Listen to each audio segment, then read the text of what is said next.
You want the truth, the whole truth, and nothing but the truth? You can't handle the truth!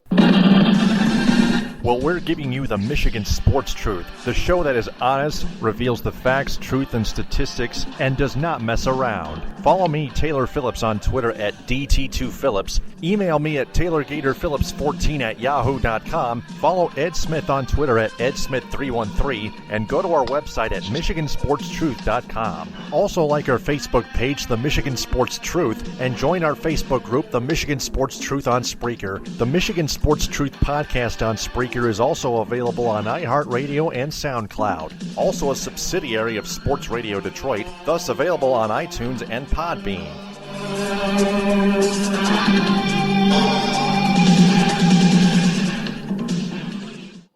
The views expressed by the host of this podcast are not opinion-based or for entertainment purposes. They are actually facts and truth, no matter if other people like it or not. It is the Michigan Sports Truth, and nothing can ever stop it from being correct. Hey there, Michigan sports fanatics, and welcome to episode 242 of the Michigan Sports Truth on Spreaker.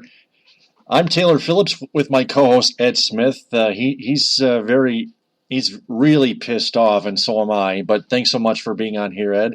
We have some serious material to cover, including the game and the Lions taking sole possession of the NFC North lead as of today, which we got to be happy about. But first, there's a lot of stuff about the game that we have to blow a lot of steam off about. Yeah, Taylor, it was a definite shit, the proverbial shit on the dining room table that ruined my Thanksgiving weekend for sure. So there's a lot of that horrid apple pie that we have to cut into. Yeah, plus we got some college basketball, the MAC football championship game, the Red Wings, the Pistons, and a little bit of Tigers as well. Them somehow keeping J.D. Martinez, their right fielder. But first and foremost, the game, and it's not going to look pretty. It's not going to sound pretty. But first off, I want to remind everyone that, there have been some people on social media and on my Talk Shoe podcast telling me to stop being like Jeff Moss and with long pauses and to find my own voice. Stop following him. No, at least I won't. At least I won't mimic his shtick or anything. But I still trust Jeff Moss's sources. All of his points are valid, so I'm not gonna unfollow him. Just to make things fair.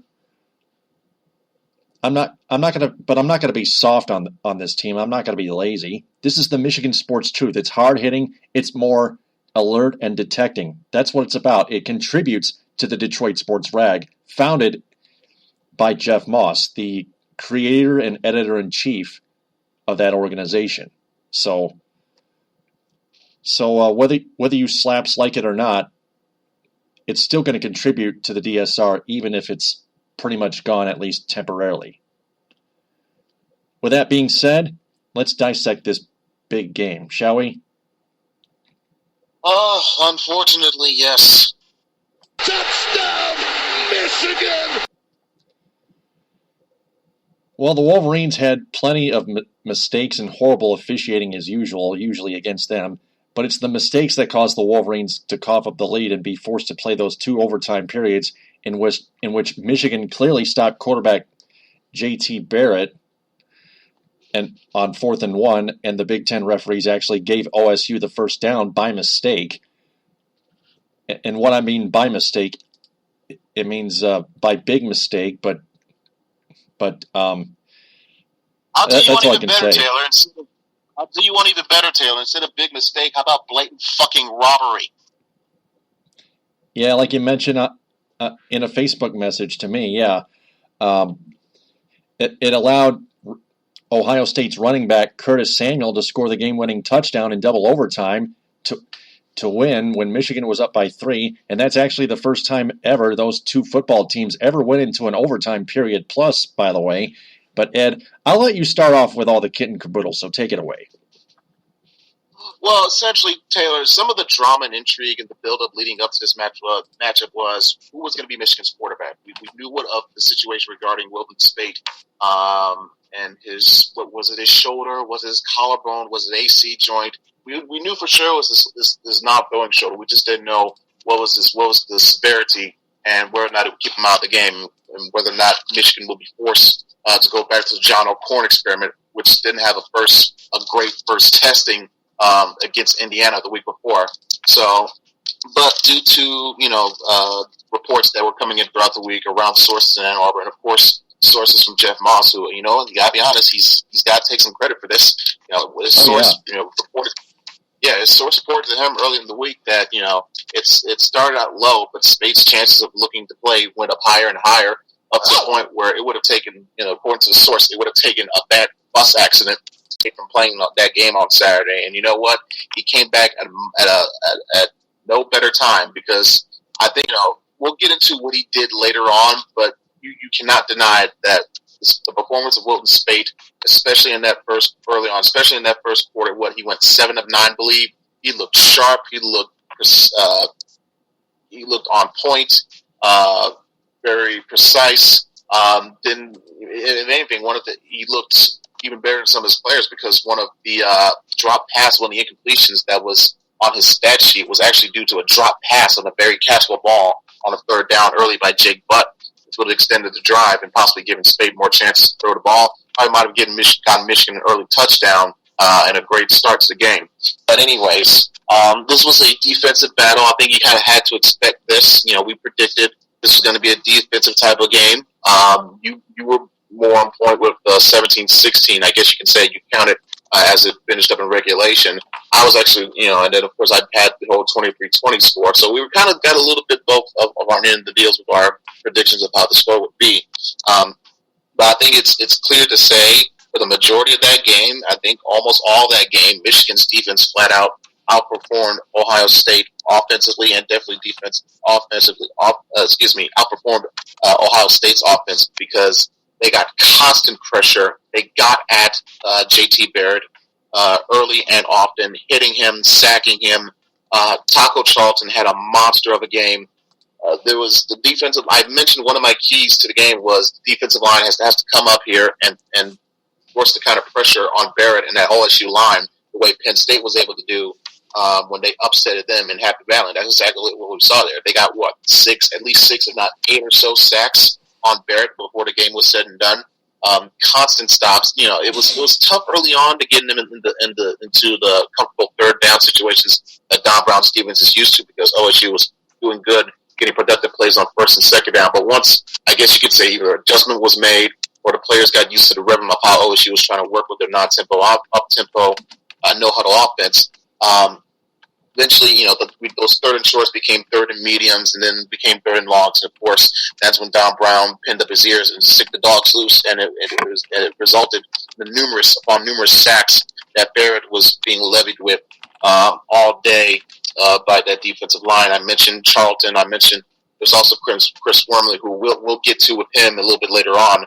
But that front four was an absolute monster, and the pressure and the force of that Michigan front four was the reason and cause behind Jabril Peppers finally getting his first career interception, and it came at no better time. We'll get to more, and we'll mention Peppers coming up a little bit soon, rather, because he had a big play to help spark plug Michigan's offense at the end of the first half. But what led to Michigan needing that boost, that shot in the arm, was the unfortunate Jekyll and Hyde play of their quarterback. This was a defensive battle early on. It seemed like Michigan, even though it was a 3-0 lead, they seemed to be gaining some momentum. But unfortunately, and since this was a battle of field, this was the one time where while Michigan was winning the early battle of field position, this one instance it backfired them, because deep in their own territory, inside their own 5, even if it's the play call, the execution, looking back on it, it's probably a little bit of both, but more so on Davion Smith not picking up the blocker on the blitz, but it hurried Wilton Spate into stepping up too soon, firing a throw that got picked up picked off by Malik Hooker and was returned 16 yards the other way for pick six. That, unfortunately, got the crowd riled up, gave OSU the lead. But I will say that the way Spade performed, the way he responded after that interception by driving his team back down the field, 11-play yard drive, which was kick-started, by the way, by a timely kick return from Jabril Peppers, which took it at about his goal line, got to about the 45, and then Spade and the offense took it the rest of the way. This seemed to be a battle of who was going to get who would be establishing the running game more. I think it's safe to say Ohio State had a better edge. Michigan, I think if you want to look back at one ways of how Michigan could have done better, they could have had a better running game. Yeah, they should. As stout as Ohio State, on a why unavailable. Karan Higdon didn't help much either. So I think if Michigan had established a better control and on the ground, it would have helped them to chew up more clock. Thus, not giving Ohio State that much of an opportunity to tie the game at the end of regulation. But moving on to another point here, even though there was a little bit of that wacky start and wacky end to the first half, Michigan came out strong in the second half. By once again Khalid Hill coming up big. He was a big part of this Michigan offense. He scored the touchdown at the end of the first half, and he scored the touchdown. That's the first touchdown of the second half as well, on a short little pass from Spade that he caught out and ran in for an 8-yard score. Mike Weber was able to get OSU back on, making a 17-14 game. But again, it was largely set up due to the fact that Wilton Spade just had an absolute horrid 3 turnovers in crucial moments. The first pick six, the first interception, which was the pick six by Hooker, the second interception, which led to the Weber touchdown, which obviously was not helped by the Jim Harbaugh unsportsmanlike penalty by flipping his play call sheet in the air. So I'll be honest, that kind of call compared to what we saw back in the old days with Will and Woody, Bo and Woody, they would scoff mightily at wow, you throw an unsportsmanlike flag on that. Woody Hayes was fucking tearing down markers off of poles and going into the field in a bit of rage. So, and yet nowadays you get a flag call for throwing your sheet in the air. Such horse shit. Anyway, that didn't help matters, and it led to the Mike Weber touchdown. Meaning at the start of it was going to be 17-14 leading into the fourth.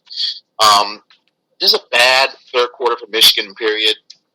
The Spade interception, not to mention the fumble near the goal line, which really, I think, even though they cancelled that out with the just blatant idiotic decision by Urban Meyer to try to fake punt that deep in his own territory, which is what that got him stopped at about the 22. If you want to play Beamer ball, okay, Frank Beamer style of trick plays or Mark D'Antonio trick plays, I would recommend you do that closer around midfield, okay, or even if you want to do it in your own territory, just closer to the 40 or the 50, something like that. Not well behind your 30 when you know you're dealing with an offense that's been trying to find a spark since middle of the second quarter, or all game really, because they only had a field goal and a touchdown. So you run this type of play and it gives them a very short field. Completely inexplicable decision by Meyer. Should have been one of the reasons why they lost the game, but it obviously wasn't. And so that led to Michigan having a Jekyll and Hyde type of third quarter. But OSU, I'll give credit to them. They managed to hang around, and in that fourth quarter, whether it was Michigan not doing enough, even though they had, they owned the time of possession by a mere almost 3 minutes in terms of having that advantage, it just wasn't enough, it seems. Because OSU, they had more third downs and more first downs, rather. And, you got there mentioned those 3 turnovers compared to OSU's 1. All those 3 turnovers on Wilton Spade, 2 interceptions and a bad fumble on a box snap. Another thing that didn't really help, I guess you could say, well, I can't really say one thing that was Michigan's favor throughout the game, their tendency to convert on third down. Those third downs were helpful in getting them the lead that they unfortunately gave away in the fourth quarter. They were 9 of 19 on third downs throughout the game. OSU 3 of 16. Again, you contribute that to the fact of the many the monstrous game that Michigan's defense, that especially the defensive line, had in getting to Barrett on third downs and third down situations. But because Michigan unable to get their running game going and just those missed opportunities by Spate, that allowed Ohio State, even though they had a case where their kicker, Tyler Durbin, for some reason being possessed by the ghost, the spiritual collegiate ghost of Mike Lantry, missed 2 easy chip shot field goals. Somehow he found a way to nail the last field goal at the end of regulation, send the game in the overtime, which, like you mentioned, Taylor, first time ever in the over 100 game history of this rivalry that we saw Michigan and Ohio State go to play for it all in overtime. So while the defense got absolutely gashed on that first drive, which led to a easy Barrett walk-in touchdown, I will say this: they were absolutely tired. They just got finished playing a long, grueling drive, long, grueling game, where they had to hold on and hold OSU to a field goal. Now you got to go right back out there. I'll be honest, even though I understand with the whole play with the defense first, you know what your offense got to do, I'm not sure if I would have put the defense back out there, immediately back out there for that first drive in overtime. I actually would have taken the ball because, yes, even though your offense was up and down, your defense was absolutely gassed, and you needed to give them as much time to catch their breath. And I think that was just a bad decision by Michigan, in my opinion, to go for the defense, even though it's the usual thing. I think in a game like this, you got to take some chances, you got to take some risks here. Urban Meyer sure as fuck did. Good point. So, by the way, the final score. By the way, the final score was 30-27 in double overtime. Ohio State winning the game. By the way, Richard Noggin commented on our post in their group, Big Ten Football Battleground on Facebook. Yeah, I was going to mention the final score earlier, but continue. Yeah, go ahead. Thanks for the mentioning of the commentator. But after that, Michigan was able to come back, and on a crucial and needed fourth down call, Spade was able to find, I believe it was Amar Darboh. It was either Darboh or Chesson in the end zone for a touchdown. It was Darboh. Yes, he found Amar Darboh in the end zone on fourth down, scored a touchdown. And initially, if you look on the game tape, you saw Spade hold up 2 fingers to indicate he wanted to go for 2. And on hindsight, probably could have not, probably would have been not too shabby of an idea if we knew what was going to happen in the second overtime. I think, again, ultimate risk, high reward. But part of me was watching it live. Part was thinking, you know what, let's go for 2 because I don't want to spend another session in the stadium with these assholes. But I think Harbaugh obviously took the smart route, play for, get the 1 point, the guaranteed point. Your offense gets to go back out on the field on, anyways for second overtime. And I guess you could say this was a prelude to controversy that will be talked about for years to come. But I think it was quite obvious. Brad Perry got absolutely mugged on that third down play, which was an incomplete pass. Completely hovered and interfered with. If that's not blatant pass interference, I don't know what the fuck is. But it led to Michigan not converting on third down. Of course, they had to settle for a field goal. So you're thinking, okay, not too big, not too bad. We got some points. Our defense got some rest. Maybe they have what it takes to put it all in for this one final drive. And if you ask me, they did because, quite frankly, it all came down to one play. After all the craziness, after all the drama, after all the turnovers and the mistakes and letting this team hang around, this Michigan team and this Michigan defense more specifically had one last chance, still had a golden opportunity to finally put this Ohio State team down for good. And if you ask me, and if you ask a lot of Michigan fans, especially if you ask me, to the day I die, I will tell you for sure that this final score was not 30-27 Ohio State.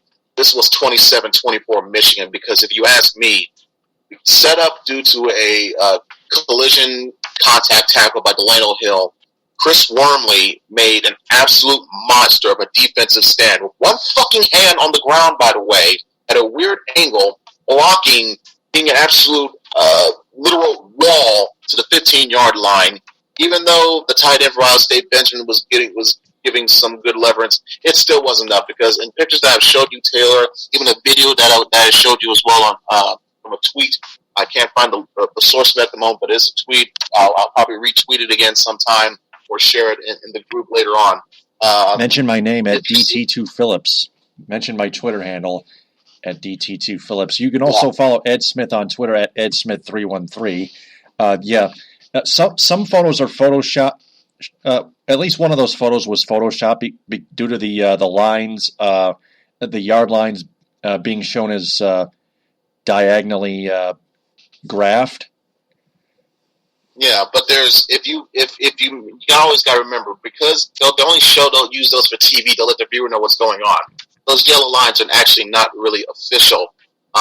It's actually it's different in terms of margin between the actual down marker and those little yellow lines that you see on TV. But anyways, if there's a certain point of that, I have it as the avatar of my Twitter profile. Which again, thanks again, Taylor, for the mention. Follow me, see it there on Twitter at EdSmith313. It will clearly show that JT Barrett was without a shadow of a doubt short of the 15-yard line, and thus short of the first down, and thus meaning Michigan got the fourth down stop and should have won that game. But no.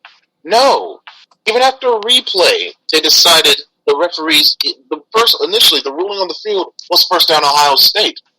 And then after a replay, which you could have felt, listen, it doesn't look that clear to me that he even got there in time, yet it was still the first down. And here's the kicker. Before they went to the replay, in fact, quick correction, they went to the replay, and then which was after the initial ruling, but before all that, they didn't even bring out the fucking chains for the chain measurements. You would think, and especially in any and all situations, that's the go-to move for telling the difference between a down and difference between a first down and short, especially in that situation, in that scenario. But no, the chains are brought out. They just rule first down Ohio State. Yeah, they just put the fucking ball on the 15-yard line. Right, they just put it on there when clearly angles show, pictures show, video show. Even though it was by the slightest of margins, JT Barrett did not get there. He was stopped by the human wall known as Chris Wormley. And the fact is that it didn't even go to the fucking chains, which I guess this valid is their excuse of technically another call in the game saying that, oh, I'm sorry, the chains were tied. Oh God. So because of that, obviously, you know what happens next. Ohio State the chains were tied. What the hell does that mean anyway? Excuse me, Taylor? Yep. The chains were tied. What does that mean? Tangled or something. The chain measurements, since it's a little, it's the sticks and the markers and whatnot.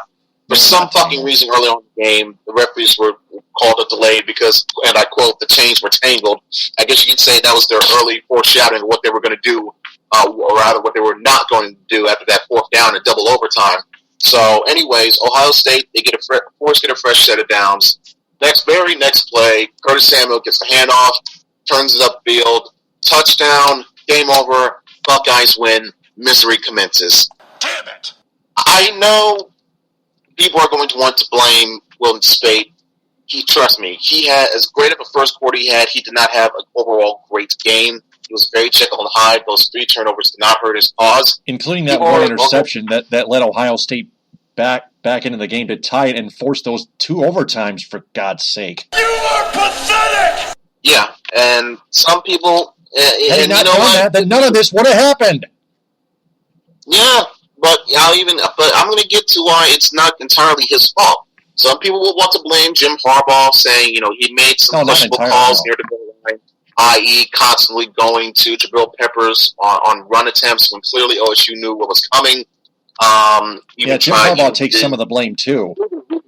He made some dumb decisions by letting his defense out there in overtime first when he should have selected Michigan's offense when Michigan won the overtime coin toss. Yeah, again, a point I mentioned before with the coin toss, that's a mistake on either the players or Harbaugh or whatever. Hindsight is always 20. But I think even watching it, I had the feeling, you know what? They should have just gone. They need to just go on offense because their defense absolutely gassed. And the reason, and even though some people you were right.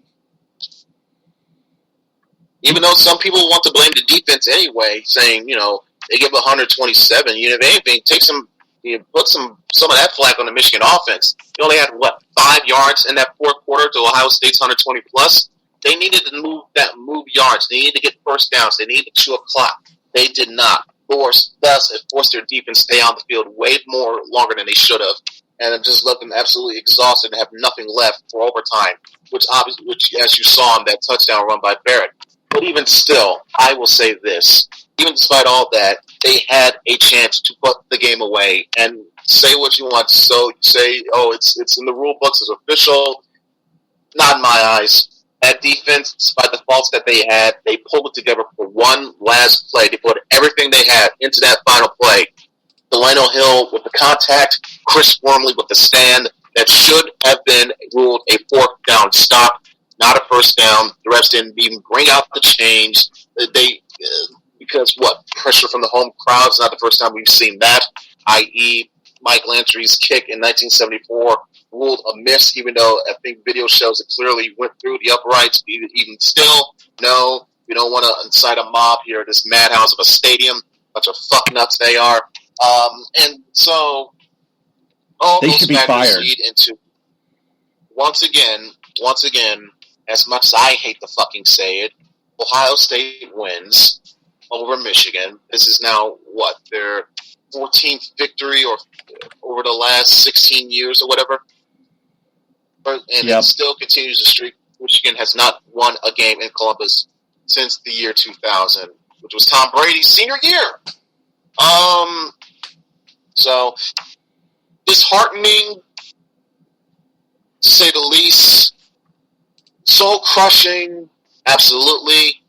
But alas, though, believe it or not, in terms of rankings and after getting a chance to go through this post-mortem and recovery and 5 stages and all that other shit, once the college football playoff rankings came out on Tuesday, it showed Michigan still, believe it or not, in the thick of things.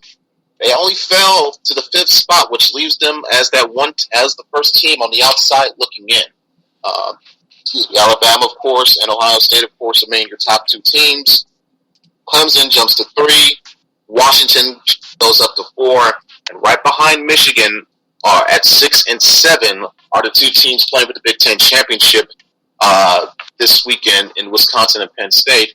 And number 8, even behind them, is Colorado, the team that Michigan beat by double digits. So it's kind of funny, though, right? The 3 teams there directly behind Michigan fighting for this, trying to see if they can get into, be one of those last 4 teams in, get that 4th spot, essentially. They're all, those 3 teams, Wisconsin, Penn State, and Colorado, lost to Michigan, and in the cases of Penn State and Colorado, by double digits. So, in short, what basically needs to happen, if you're a Michigan fan, and some people of the committee alluded to it, Kirk Herbstreit more than alluded to it.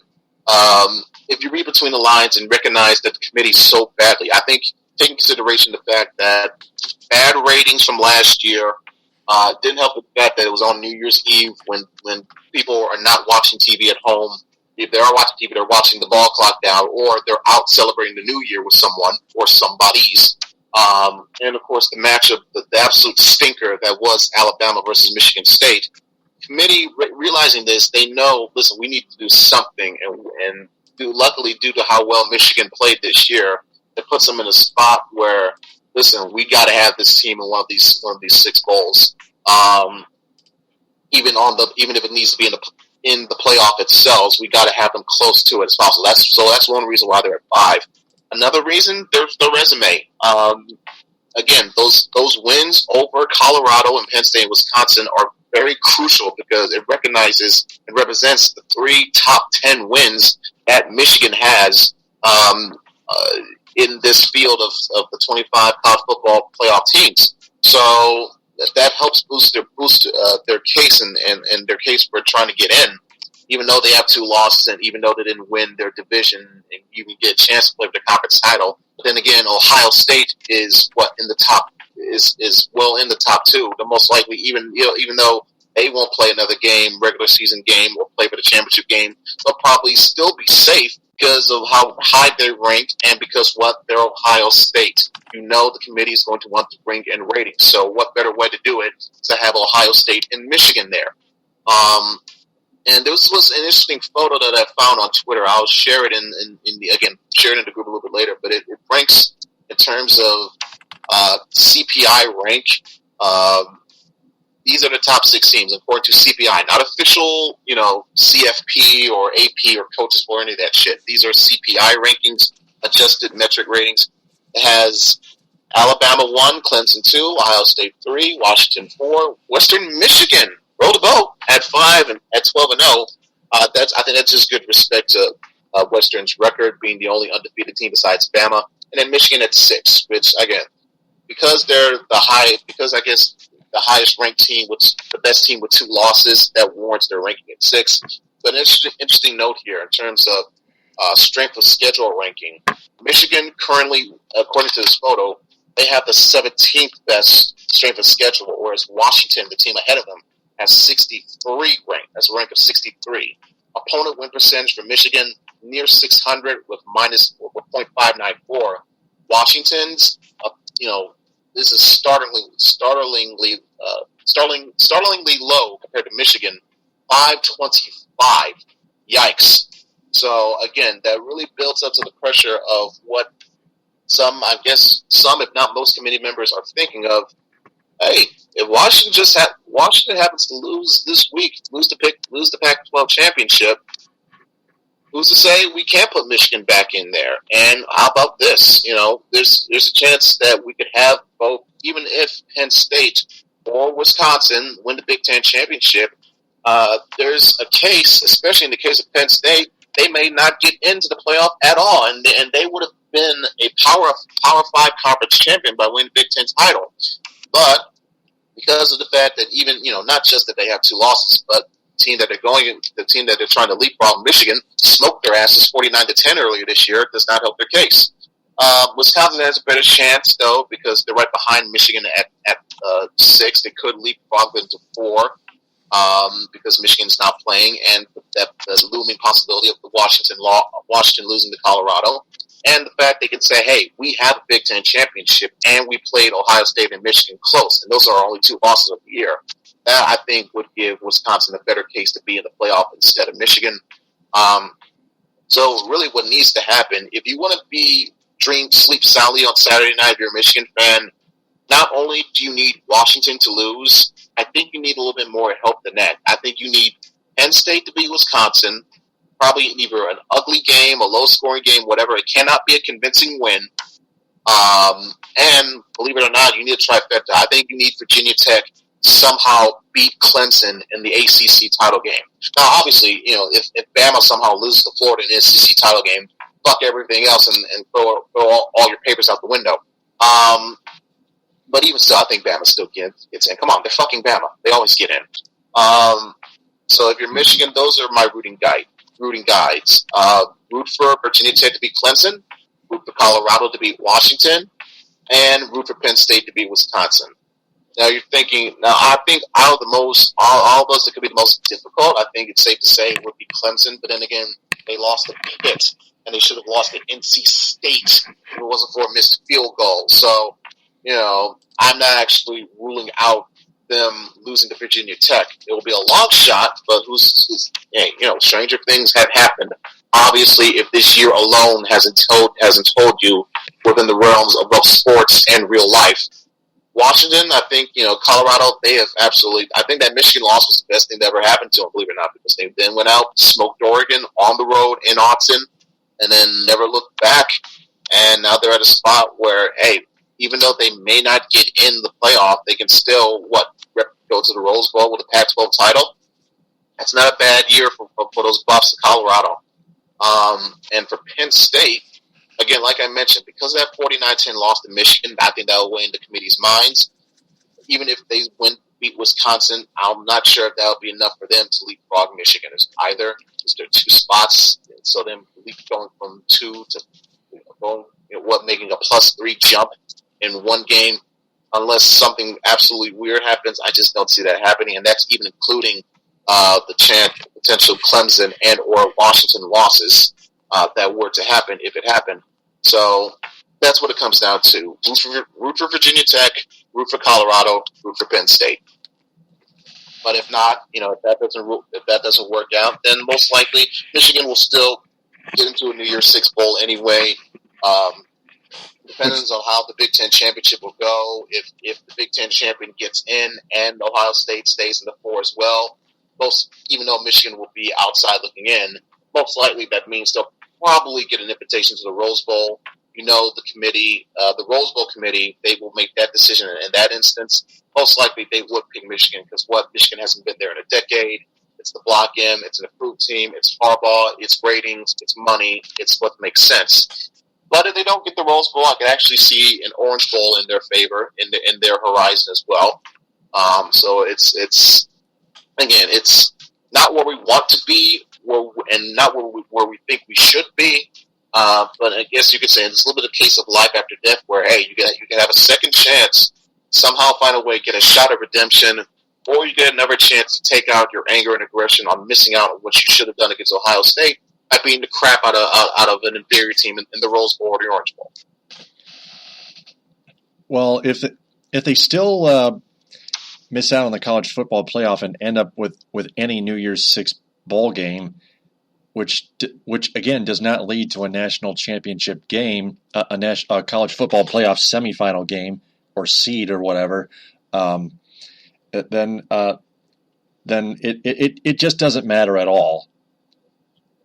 Even if you root for Michigan. Well, in some instances, yes, because obviously after winning 10 games last year, expectations were very high. You need to do better, try to get to the playoff, win a Big Ten title. You didn't do. You failed to accomplish one of those things. You might fail accomplishing both of those things. But in terms of where this team and this program was literally 2 years ago, because on this, around this day, this time 2 years ago, even though you heard the murmurs and the rumors that, hey, maybe Harbaugh's coming back to Michigan, you just didn't believe it because the program is an absolute shambles. You got concussed players being left in games. Dave Brandon that being absolute dick of all dicks to fans, and he's the fucking athletic director. He deserved to lose his job. Brady Hoke just being way out of his league in terms of trying to coach this type of mammoth coaching job with being a head coach of the Michigan Wolverines. And so coming from that and then coming all to where you are now with Harbaugh, the players and talents which you've got coming in, back-to-back 10-win seasons, hoping for a little bit more, obviously. The future is still bright to see in terms of, wow, we've come a long way. We still got a long way left to go. Still have a little bit more to accomplish. I can't wait to get there. But some people obviously will be disappointed because a lot of them think that second step, that big step should have been taken this year. They were, they always say football's a game of inches. Well, those inches in Columbus decided, a whole lot of things. So it'll be defined by that in one sense. It's still in terms of, fittingly enough, this term to use, a measuring stick of where this program still has goals of what they want to do for next year and beyond. Well, if that blown call on that 4th and 1 play actually decides Michigan's fate, actually helps decides Michigan's fate in the college football playoff Final Four bracket, their chances. If they get left out somehow, I will not be disappointed. I will be fucking pissed off that I won't even care personally that if Michigan still even reaches one of the New Year's Six bowl games. It still doesn't count as a national championship game, and that's all that matters. That's the way it is. You're very true in that instance, but again, where the Michigan program has been, they won a BCS under Brady Hoke, but that was it. That was the one good year, 2011, and everything went to shit after that. After that, that was their last BCS win. The one before that was 2000. against Alabama in the Orange Bowl. So in terms of getting back to that national spotlight of big time bowl games and whatnot, this was a very good year in terms of Michigan accomplishing that. Last year they were in the fucking Buffalo Wild Wings Citrus Bowl. Now this year they could see themselves being in either the Rose Bowl or the Orange Bowl, even if they don't get to get to the playoff. But me, as a Michigan fan who's been waiting to see him in the Rose Bowl after a long time, this, I hate to say it, it would sound very cliche, but it wouldn't be a bad consolation prize in a sense to say, hey, you know what? Michigan's in the Rose Bowl. It just feels right to say. So if we get a Rose Bowl out of this, it wouldn't be the end of the world for me. That's fine. It just doesn't bother. That just doesn't bother me. Yeah, if they fail to make the playoff, then I just won't be bothered about it. Simple as that. But the team stats, total yards, OSU 330, Michigan 310. Michigan led 219 to 124 in passing. Rushing, Ohio State 206 total rushing yards, Michigan just 91. Oh, man. Penalties, Ohio State 2 penalties for just 6 yards. Ah, shut up, you. See, that was another thing that really irks me, really. And again, I hate to hamper on the refs issue, but come on, really? I know, who cares if it's in Columbus? I don't care if, they probably paid to be as disciplined as possible. Fuck that. This is Michigan, Ohio State. Tempers are going to flare. Mistakes are going to be made. Kids are going to act like idiots. There's no fucking way Ohio State played that well to get only 2 penalties for 6 fucking yards total. Absolute horseshit. And for Michigan, 7 penalties for 59. On third down conversions, Michigan was 9 for 19, OSU just 3 for 16. And on fourth down, Michigan was 1 for 1 and OSU 2 for 3. Should have been 1 for 3. Well, clearly was 1 for 3, but it was given 2 for 3 by the officiating crew. They still need to be fired and then arrested and thrown into jail. Do not pass go like in Monopoly for a very goddamn long time.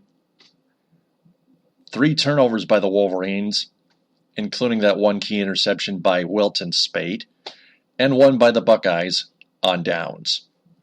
Wilton Spate, other than his 219 yards passing, 23 of 36 leading to that for 2 touchdowns and 2 interceptions, including that key interception, which I just mentioned, plus a negative 17 rushing yards. Davion Smith, 21 carries for just 60 yards. You are pathetic! Amara Darboh, 8 catches for 68 yards and a score, not bad. Ben Gideon, 10 tackles. Taco Charlton, and Mike McCray, 9 tackles each. Delano Hill, 8. Jabril Peppers, 7. By the way, Jabril Peppers is now projected to be a top 10 NFL draft pick. If he leaves this year. Yeah, if he does, yeah. For the Ohio State Buckeyes, J.T. Barrett totals 15 of 32 for 124 passing yards and the game, and 1 pick, plus 30 carries for 125 rushing yards. So that's 249 total yards. Got a rushing score as well. Curtis Samuel, 7 rushes for 54 yards and his game-winning score, which should never have occurred. Noah Brown, 3 receptions for 40 yards. Ohio State's receivers didn't get very much. Raekwon McMillan, 16 tackles. Oh, man! Jerome Baker, 15. Oh, man! And Chris Worley, 11. Oh, man! So that's it. Big Ten referees The last few years have been awful. They're still not being held accountable. There's no punishments whatsoever, whether it's a suspension or a fine or a termination. I'd rather see them all get terminated, fired.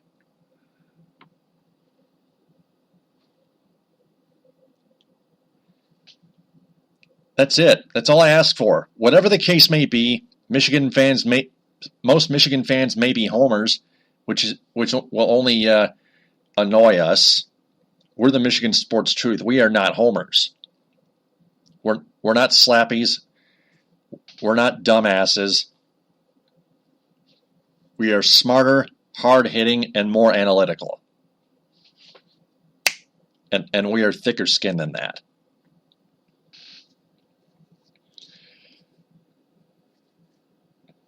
So please, we send a message out there to the Big Ten Commissioner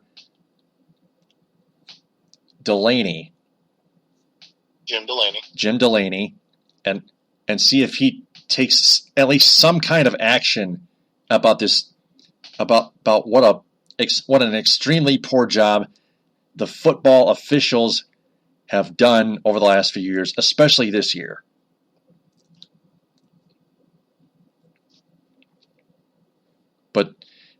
But for Michigan, they allowed it to happen by letting the Ohio State Buckeyes to tie it and force overtime. You got to knock out your opponent. I'm sorry, you got to score more points and not play conservative. Jim Harbaugh played conservatively with a 10-point lead, and look what happened.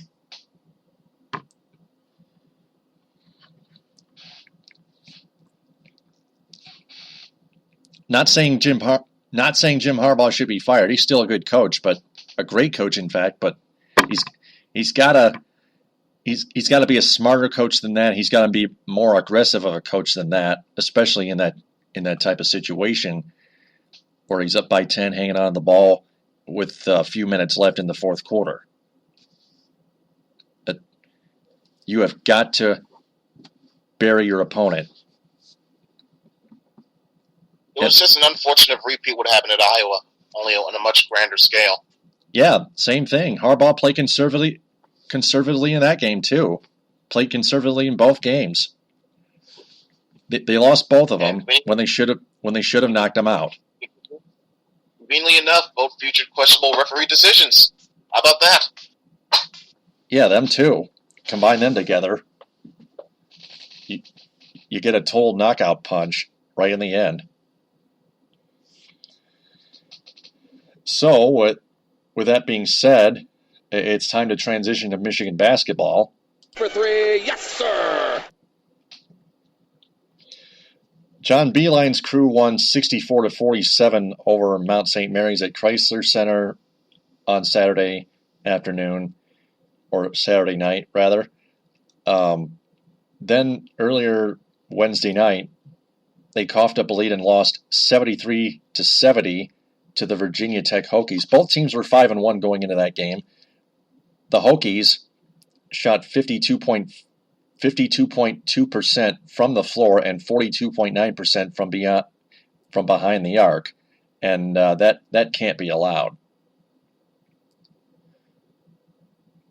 No, especially from a team as Michigan that is known to be, you would think if you're a team coach to be a jump shooting team, you would have a better way to scheme around and defend better against teams trying to use your own weapon against you, hoist you by your own petard, as Shakespeare would say.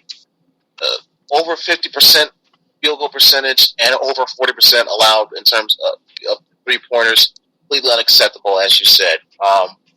Even if with Michigan somewhat winning the turnover margin, Virginia Tech 14, Michigan 9. But there were stretches where, again, Michigan just, while their offense was doing good, in fact, terrific, in fact, in the first half. In the second half, though, they started off sluggish, didn't score any points until about, almost 2 minutes in, if not 3 minutes in. 2.5 minutes at least into the second half, which of course allowed Virginia Tech to get closer and closer and closer. And then of course it was just a ragged dogfight to the end after that. Michigan, again, starting to get some space. They had a double-digit lead. They were up by as many as 10 or so. Then, Virginia Tech kept chipping away. Bad offense, again, more bad offense from Michigan. Very stagnant, not scoring. Zach Irvin, very hit or miss. Yeah, he had 23 points, but he was only 10 of 20 shooting. An awful three-point attempt or jump shot near the end to tie it up. Again, Michigan just showing flashbacks of what really fucked them against South Carolina, which was bad shooting, bad offense, and just flat-out bricking. And when you brick, that's going to build a foundation. And that foundation is the other team coming back and scoring on you, which is what Virginia Tech precisely did. And then they took over in the end, hit clutch shots, whereas Michigan could not, and was able to hang on for the victory. So this was a bad loss. Not to the sense that they lost to a bad team, as Drew C. Hallett pointed out, and like you pointed out, Taylor, this is a Hokie team that's 5-1 now, 6-1. But as Drew C. Hallett on Twitter noted, and you can follow him right there at Drew C. Hallett with 2 L's and 2 T's. This was a bad loss because Michigan had a double-digit lead. Then they blew it. Then they looked sluggish and bad offensively, and they couldn't finish and get the job done late in the game. So this loss is entirely on them. I don't know if it's the lack of, I don't know what, is there a lack of energy there? Did the players not care? Did the fans and the crowd not care? Maybe they're still in a morning mood, in a moody mood from what they saw, how their football regular season ended, and they're still paying more attention to that because there's still an outside chance, outside hope that they could get in, as unlikely as it looks, I'll be honest. But I digress. And so what? It didn't translate well enough for the basketball crowd to show more support? Come on. You got to be better than that. This is a team, a program that, again, 3 years ago was playing for the national championship, and then a year after that was on the doorstep of getting to another Final Four. It's quite disappointing, to say the least, to see the program having a little bit of a fall off. Obviously, you weren't going to get certified high-breed talent coming in the way you had Trey Burke and Mitch McGarry and Stauskas and Robinson, and so on and so forth. I get that, but still, Derek Walton is in his, third, fourth year now. Same thing with Zach Irvin. Come on, you have experienced guys like Duncan Robinson in there, Muhammad Ali Abdul-Rahman. There should be a connective ebb and flow here that should cause this team to mesh and gel together, but I'm just not seeing it. Clearly, it's obvious. Yeah, just entirely on Michigan. They got to perform better in all categories, especially on offense and defense. Offense is their strong suit. When they're not hitting their shots, they're fucked. Yeah, that last shot when they were down 71-70, that was well short. That was evidently well short. You got to shoot better than that.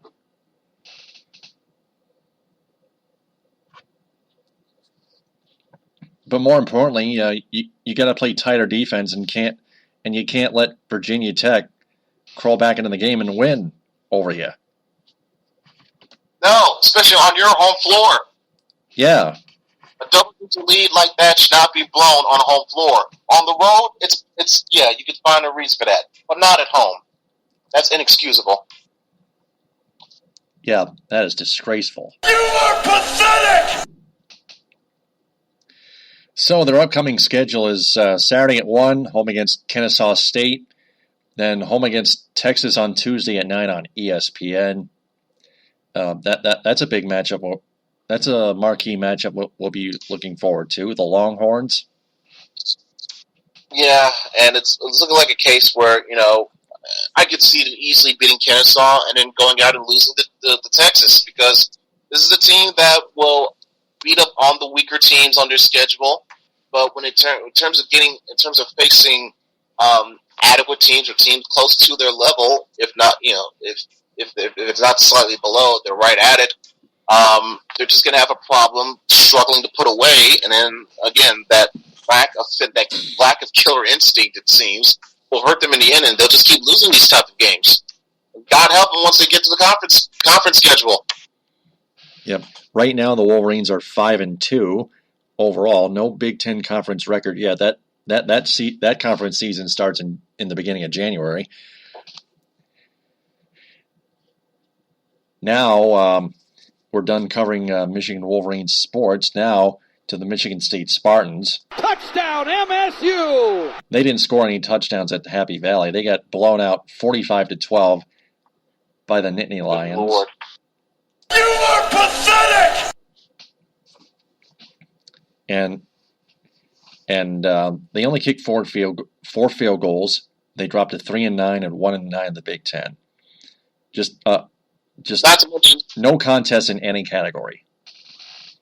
yeah, I mean, you kind of had a feeling coming into it Penn State was going to play with a lot of fire because especially, and knowing they were paying full attention to the Michigan-Ohio State game, obviously they got the result they wanted from that one, so that fired them up even more. So it seemed like Michigan State had no chance immediately as soon as that Michigan-Ohio State game ended.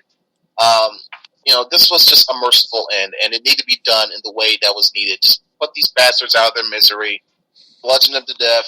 Just let's get this over with, put this dog down, and let's look forward to next year. A cathartic conclusion of sorts because, it was a very down, and I do mean down year. This wasn't looking like your 2011, 2010, through 2015 teams. And 2013 as well. Backed up. This looked more like your 2012 team, your 07 through 09 type of teams. Some of it was expected, like I said. The loss of talent even worse than 06. Well, what was that, Taylor? Even worse than 2006. Think about that. Well, yeah, but that was John L's last year. I'm talking about specifically Mark D'Antonio era coach teams. Gotcha. Yeah. So, but again, this looked like worse than 2012, actually. In a sense, because you had worse quarterback play here than you did then, and that's saying something. Saying how bad Andrew Maxwell was, but this was even far worse. Damian Terry got the start. And then, of course, in what seems to sum up Michigan State's season this year perfectly, he got hurt midway through the second quarter, had to come out. And in steps Tyler O'Connor, and everything died. So there's really not much to cover. You'll get to the total stats in a moment, but I just got to say this.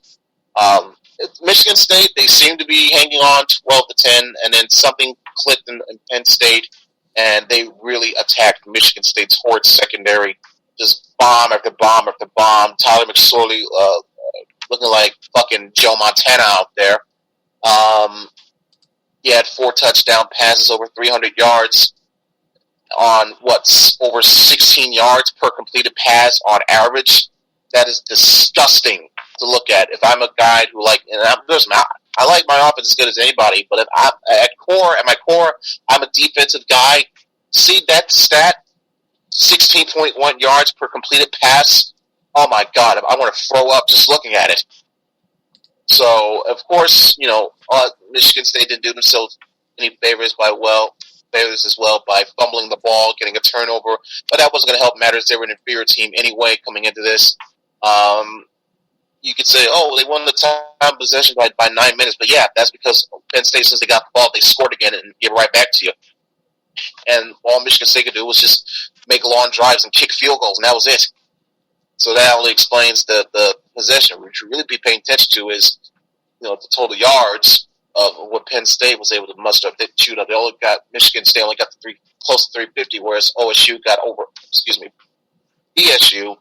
over 450. So, but again, Taylor, I'll let you take care of the rest from that. But this was just a merciful end, a cathartic conclusion to absolutely endless, a very succinct and sucky season for Michigan State football. And there's a chance, only up. There's only nowhere else to go but up from the situation. If you're a Spartan fan, you'd say, listen, it'll only get better from here. Let's look forward to, pardon the pun, greener horizons. Yeah, Penn State, after trailing 12-10 at halftime, scored 5 unanswered touchdowns. They outgained Michigan State in total yards, 463 to 343. MSU had 26 first downs, Penn State got 18. Michigan State had the ball for 34 minutes and 24 seconds. Penn State only had the ball 25 and 36. Penn State's offense scored five unanswered touchdowns that quickly, so quickly. Penn State got penalized only one time for 15 yards. Spartans 4 for 23 yards. Passing, man, wow. 386 passing yards for Penn State, the Nittany Lions. 234 for the Spartans. Rushing yards, very small numbers. 109 to 77 MSU. But 2 turnovers for the Spartans. Actually, 1 turnover for the Spartans. That's it. That's the only turnover. A fumble lost. But Spartans were 9 of 20 on third down and 0 for 2 on fourth down.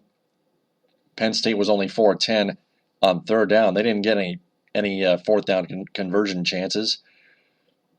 So those are all the stats right there. So Penn State right now is number 7. They stand at 10-2, 8-1. Spartans dropped to 3-9 and 1-8 in the Big Ten.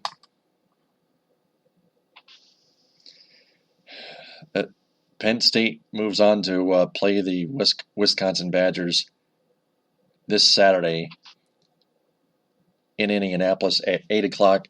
I believe that's on Fox, isn't it? Yeah, Big Ten title game will be on Fox, broadcast nationally. Yep, as it was the last few years. So, couple Spartan notes here. Defensive back Demetrius Cox was arrested last week for a misdemeanor, and he says he was falsely accused. What do you think of that? Well, I really can't have much of a response to that. This is actually my first time hearing the news. You know, is he? I don't know if it's going to a trial now. I missed it too. Sorry about that, folks. What was the case? What was the charge or whatever? Now let me look that up real quick. But he was charged for a misdemeanor. Yeah. Let me see here. Let me scroll back up. There we go. On ESPN.com. He was arrested at 3 a.m. He didn't play Saturday at Penn State due to what Coach Mark D'Antonio said was a violation of team rules. He says he was. Cox told the Lansing State Journal. He says that he was outside a restaurant when police approached him and said he matched the description of someone who is wanted. East Lansing Police Lieutenant Scott Rigglesworth declined to comment because Cox has not appeared in court. The Detroit News says an arraignment is scheduled for December 5th, which is the upcoming Monday. So that's all it said. I think so basically what you and the rest of the public's waiting on for more details. What was the crime for? Who was the wanted man whose description matched Cox? What was that person wanted for anyway? What's the severity of the crime? What could be the possible punishment if there is long term? But Terry, he said, he stands by his word. He says he didn't commit this crime or whatever it is that he's accused of. He believes he's innocent. And, whatever faults you may think of our justice system, I do believe everyone should have their day in court, hear everything out before a decision is made. So Terry deserves that right as well. So, excuse me, not Terry, but Cox deserves, is it Cox or Dix? I'm sorry. Speaking of disciplinary action, this just came back to my head. After the game, when the Ohio State fans were celebrating, Jabril Peppers of Michigan pushed an Ohio State fan on his way back to the locker room physically. I remember seeing that. I haven't yet seen the video of that. It could have been a case where the fan got too abrasive in his celebration, and obviously Pepper is not in the right mood for that in any sense. Did not appreciate it. I probably would have done the same thing if I was in his spot. And he just wanted to blow off some steam.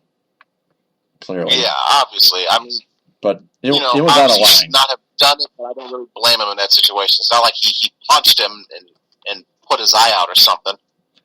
Yeah, but the strange thing is there has been no hearing of discipline on Jabril Peppers at all since then. Do you think? Well, again, if you go by how a team takes after their head coach, Harbaugh wouldn't have minded it anyway.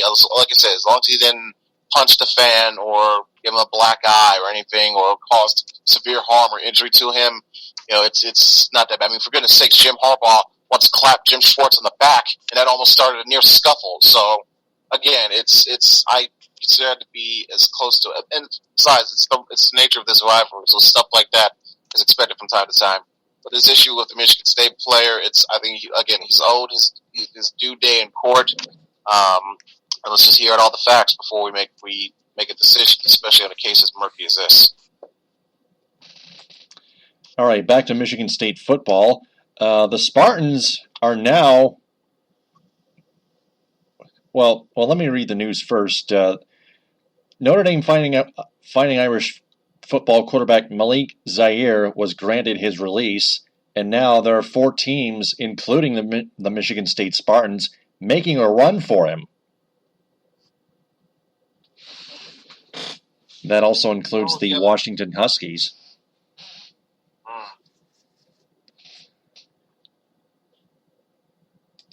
A source said Notre Dame's Malik Zaire can transfer to any school.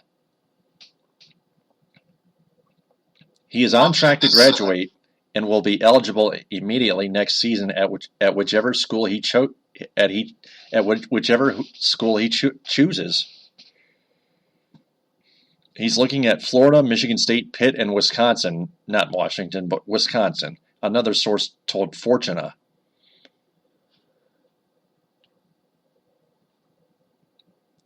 So those are the 4 teams we're looking at: the Florida Gators, the Michigan State Spartans, the Pitt Panthers, and the Wisconsin Badgers. That's going to be one of our 10 questions at the end of this episode. Yeah. So he won 2014 Music City Bowl MVP honors in his first career start and started the first 2 games of Notre Dame's 2015 season before suffering a broken right ankle that ended his season. He worked his way back from injury in time for 2016, and Brian Kelly said in preseason camp that Zaire and Deshaun Kaiser would both play this fall. Kaiser assumed starting duties after both played in the season-opening loss to Texas, however. He will leave the Fighting Irish with a career 59.2 completion percentage for 816 yards, 16 touchdowns, and 0 interceptions, which is really good. The lefty added 324 rushing yards and 2 rushing touchdowns. He finished with a 3-0 career record as a starter. So those are pretty damn good numbers by Malik Zaire. True, but on the other side of things, it is a little bit of a sample size. I mean, he missed. Get closer to the mic. It is a little bit of a small sample size, for instance, in some instances, because 2014 he did get one start, and that was in the bowl game. 2015 season gets cut short to injury. 2016 we didn't see much of because Deshaun Kaiser becomes a revelation and takes the starting job. So, this could be a little bit of fool's gold here. I would be a little bit worried no matter what team picks him up. He's a good athlete, good talent. But if he shows more promise, I would feel more confident in terms of what impact he could bring. But some teams want him, including a Washington team that just came off of an undefeated regular season and is looking to get into the college football playoffs. So clearly they think they need something to tie him over into being a contender for next year as well. So can't rule him out. Can't rule out a team like Florida who would need a quarterback like him, a player, an athlete of his caliber like him on their squad to help out with some of these athletic defenses in the SEC. you mentioned MSU, and what was the other team, Taylor? They have Florida, Pitt, and Wisconsin, the other three teams. Oh, Pitt.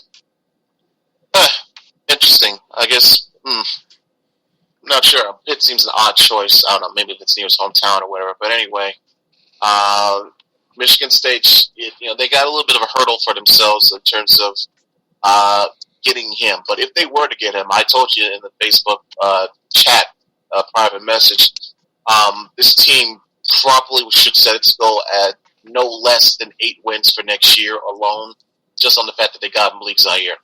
Not just the returning player, not just potential coaching changes. The fact that you got Malik Zaire, as somewhat raw as he is, he's still an athletic talent that can win you some games where guys like Tyler Connor couldn't, or even to an extent Brian Workley and Damian Terry. Zaire could and can potentially. So if you get him, if you somehow get less than 8 wins next year, the season will be an absolute failure. Yep. I think the Spartans need Zaire.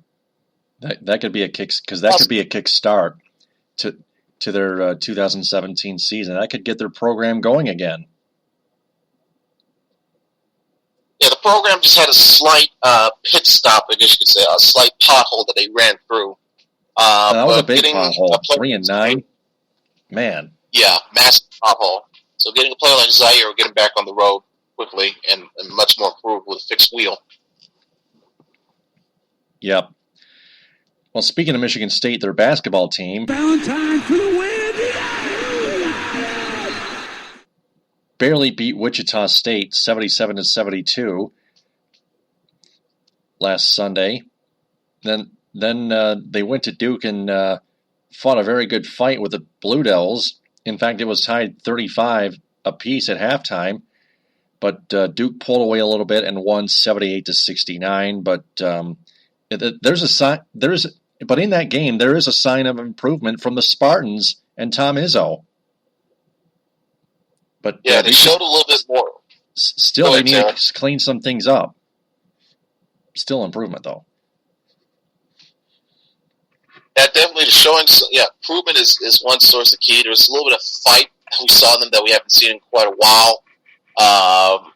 It seemed like the two losses against Kentucky and Arizona, especially the Arizona loss, were still last second, and the absolute ass kicking against Kentucky demoralized them to a point where they almost essentially technically needed help to beat teams like Florida Gulf Coast. I mean, they're still a little bit on edge because they flat out a horrible performance at home on Thanksgiving against Baylor, get absolutely shellacked, lose by 15 points, followed up by a 5-point win over Wichita State. This ain't the Wichita State Shockers of Cinderella NCAA lore of years past. This is a completely different team. You would think a Michigan State Spartan team coached by Tom Izzo would do better than this, but unfortunately that was not the case. But again, they showed a little bit better what we had here against Duke. Shot better from overall from the field and from 3-point range. Had more rebounds. Was neck and neck all the way through. But Duke, obviously feeding off of their home crowd advantage and being as good a coach team as they are, obviously legendary Mike Krzyzewski. Not to mention MSU having 18 turnovers in the game themselves didn't help matters as well. Allowed the Duke to pad and pull away near the end. But this is where we kind of expect this going in, that Duke was the superior team. So Michigan State, I think, has a little bit to be proud of, the fact that they held on as long as they did against a team of Duke's caliber. The one thing that I've learned from this Spartan team is that they're really turnover prone. They've committed almost 20 turnovers per game, and they need to really cut down on those. Yeah, we haven't even gotten right where they help you. You better hope they do by January. Otherwise, conference season's gonna be a real bitch.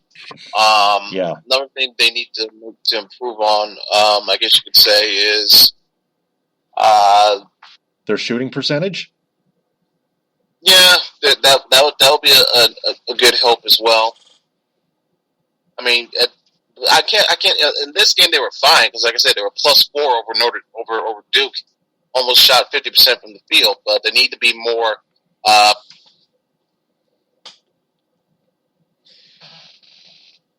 consistent. Need to be more consistent. Apologize for the brain part there. Need to be more consistent and dependable in that type of situation. Also, need to have a better defensive presence. Duke with 3 blocks compared to Michigan State's only 1. Duke with 5 more steals, 8-3. Even in the almost even in the assist department, MSU 16, Duke 14. So obviously both teams shared the ball well. Michigan State is known to be good at sharing the ball, setting up good plays, but Duke, just as good. But their defense allowed them to take over those 8 steals. Obviously led to points on the fast break, and again, in that crowd at Cameron Indoor Stadium, any type of mini run will set that crowd afire and help motivate this Duke Blue Devils team to perform even better. So MSU knew what they were getting into coming in, and even though things didn't work out their way, they still have lots to be proud of and learn from this type of game. Yeah. So they do have 2 easy games coming up.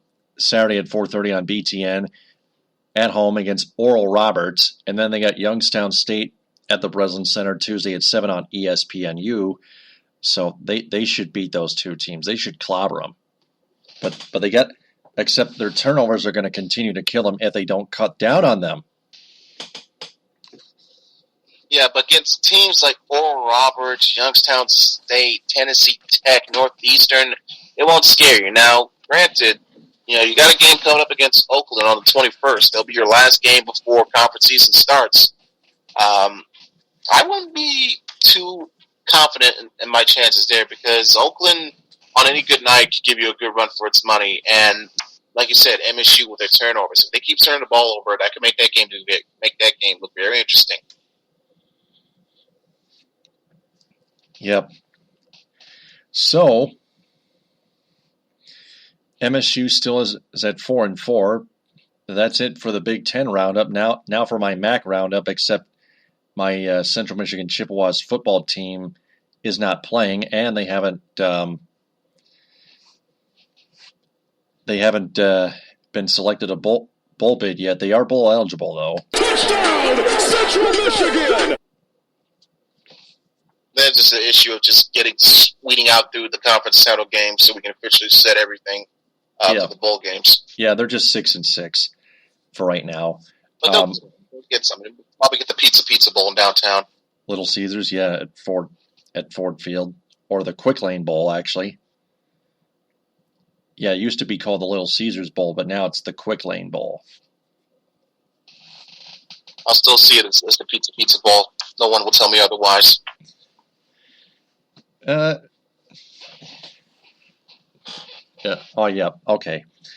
Whatever. But anyway, their basketball team, CMU, won 89-77 at the Wisconsin Green Bay Phoenix last Saturday.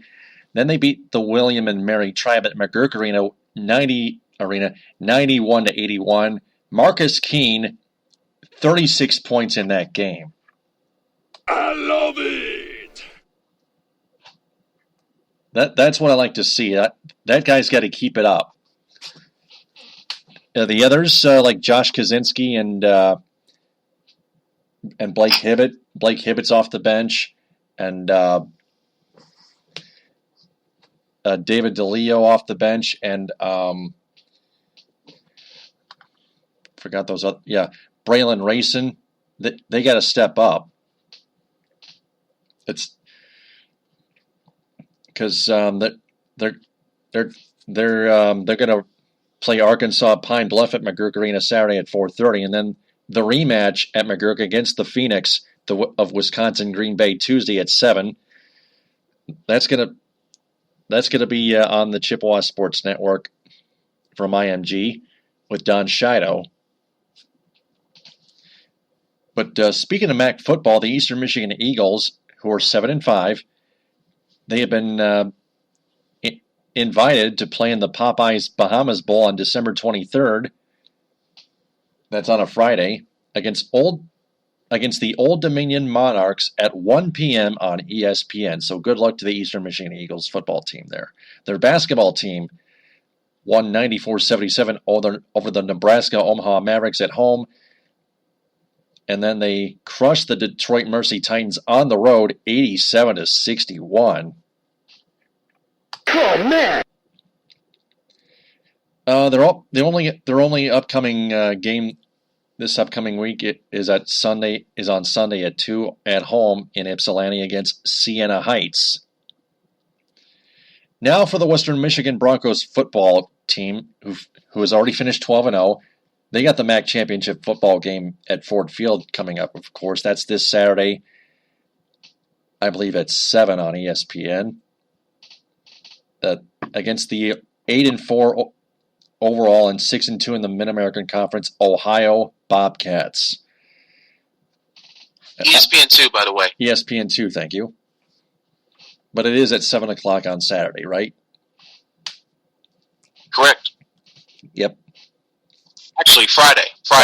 Gotcha, thank you. Friday at 7 on ESPN2. And of course, we got Zach Terrell, 228 of 318 for 3,086 yards, 30 touchdowns, and only one interception. Just one. Delicious numbers, worthy of being a finalist for the Manning Award. Uh-huh. And then you got running back Jarvion Franklin, 232 carries for 1,266 yards and 12 touchdowns. Corey Davis, 83 receptions for 1,283 yards and 17 touchdowns. For the Ohio Bobcats, quarterback Greg Windham, 124 for 220 for 1,366 yards, 9 touchdowns and 3 picks. Running back Dorian Brown, 140 carries for 794 and 4 scores. And wide receiver Sebastian Smith, 50 catches for 825 yards and 4 scores. 825 is pretty much is a little better than 794. So they're both a lot. Now for their defense. Western Michigan, 361.5 yards allowed total per game, 200.8 passing, and 160.8 rushing. For the Bobcats, 359.8 total yards allowed per game, 254.7 passing, and 105.1 rushing, as in 105.1 the bounce. Home of the Pistons, which we'll get to momentarily. But I'm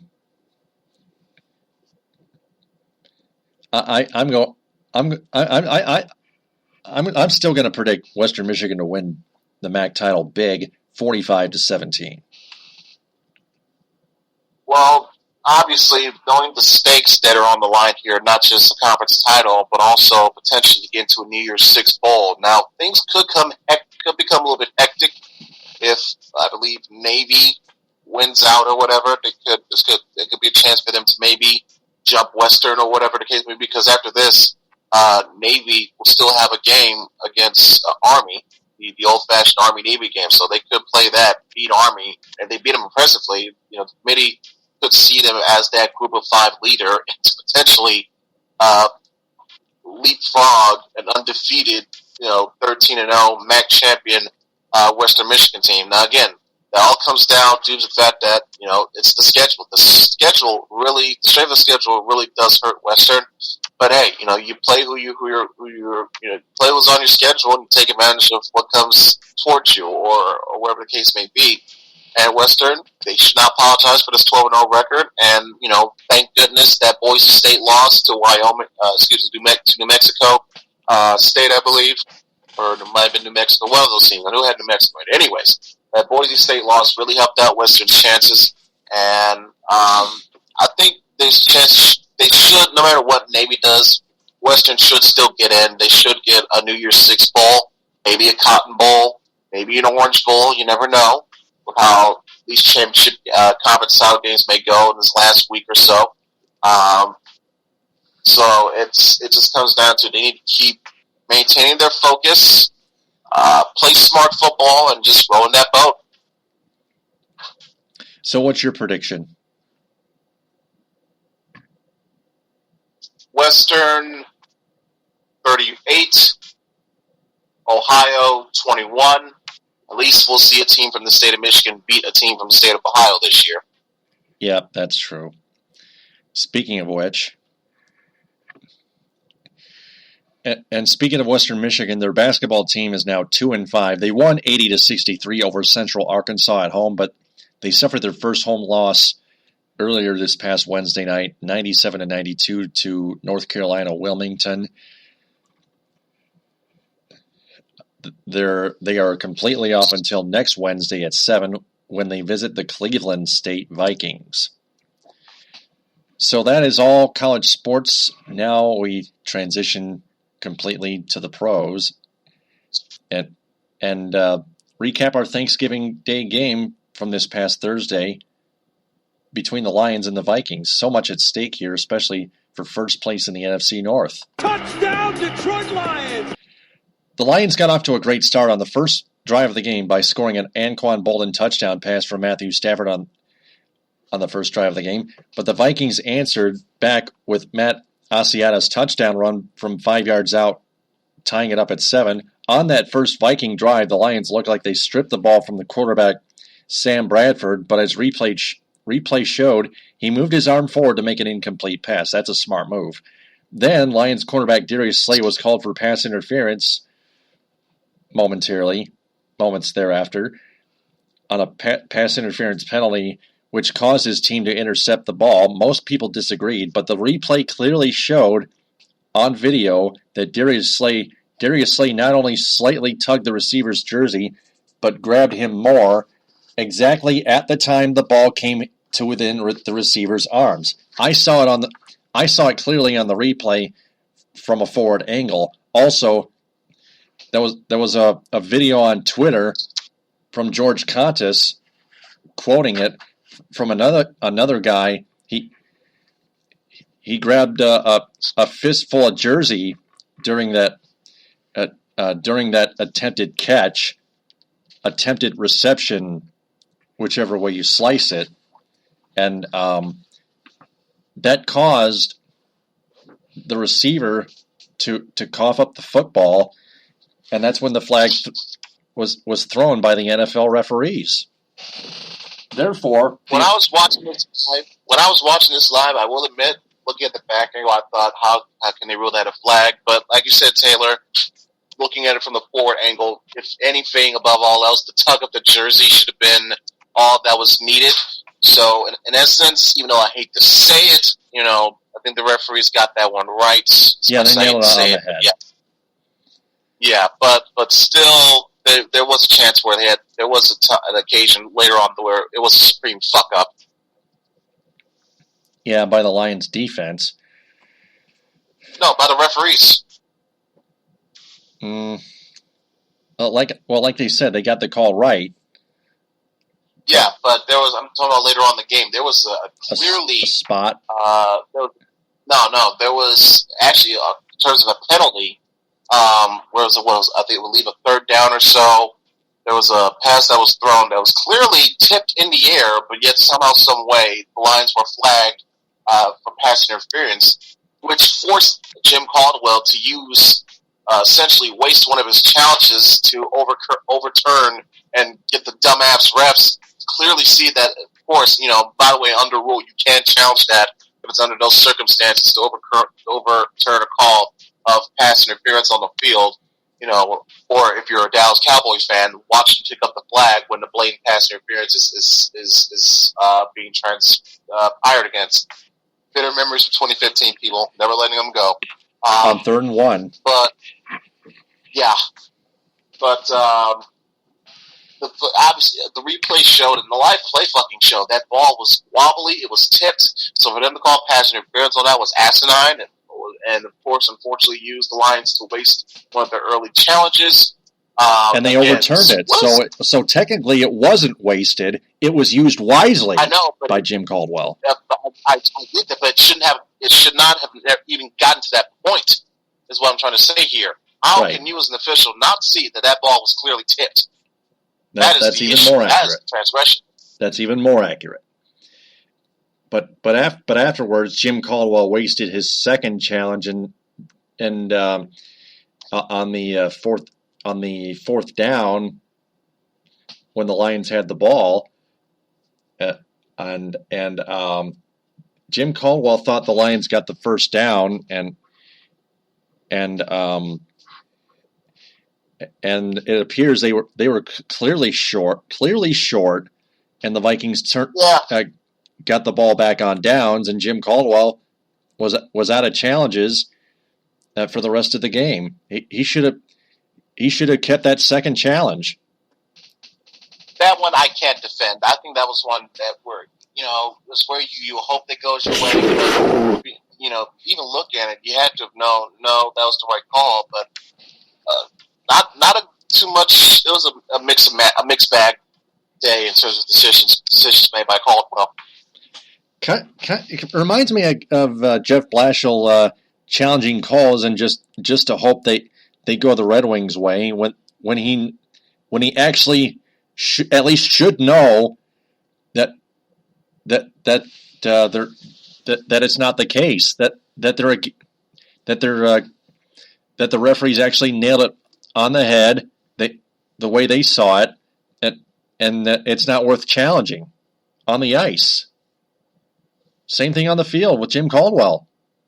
You got to stop wasting those challenges, whether you're Jim Caldwell or Jeff Blashill. And we'll get to the Red Wings momentarily too, a bit later on. But with that said, the Lions led 10-7 at halftime, but the Vikings place kicker Kai Forbath kicked in 2 field goals to put the Vikes on top for the first time in the game, 13-10 in the fourth quarter. Lions kicker Matt Prater would tie the game at 13 apiece with a 48-yard field goal with 1:49 left.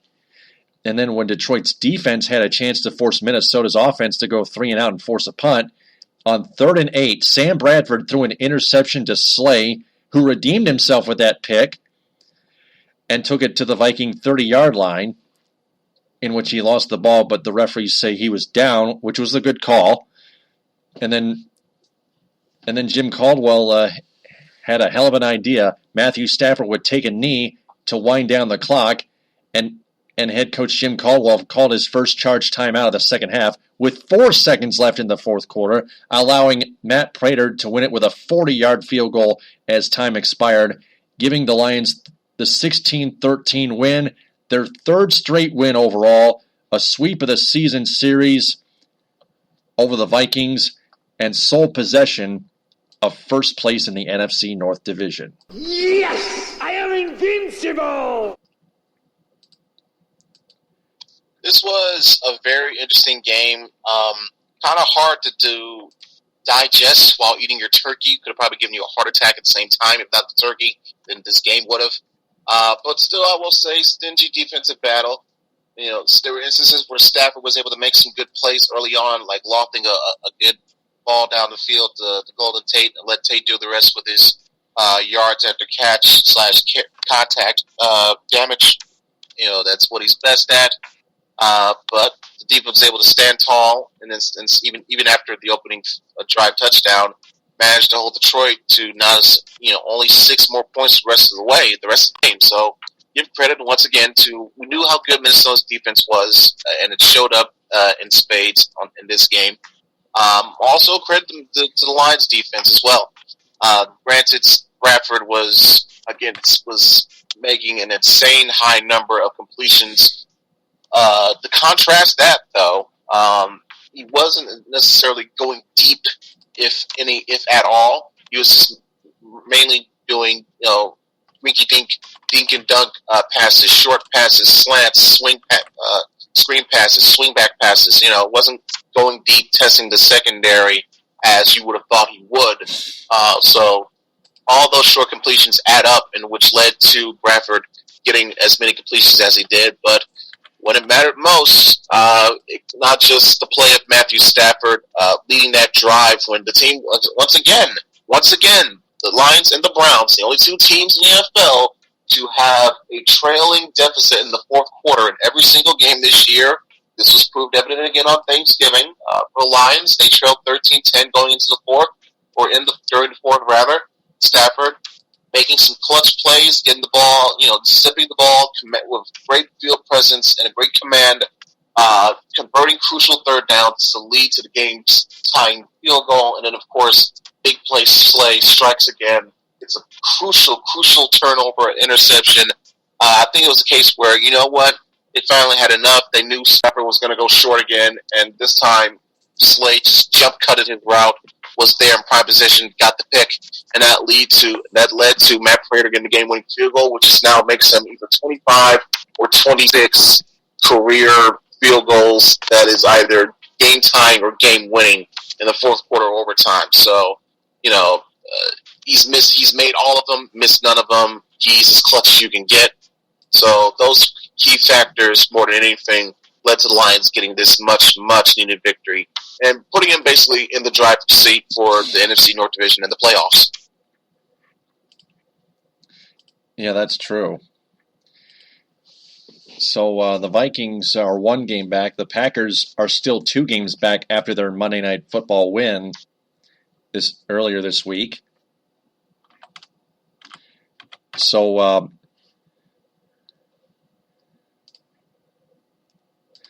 this NFC North division is still tight. Yeah, very much so. Even though technically you could say the Lions have a 2-game lead over Minnesota since they swept them in the head-to-head battles twice.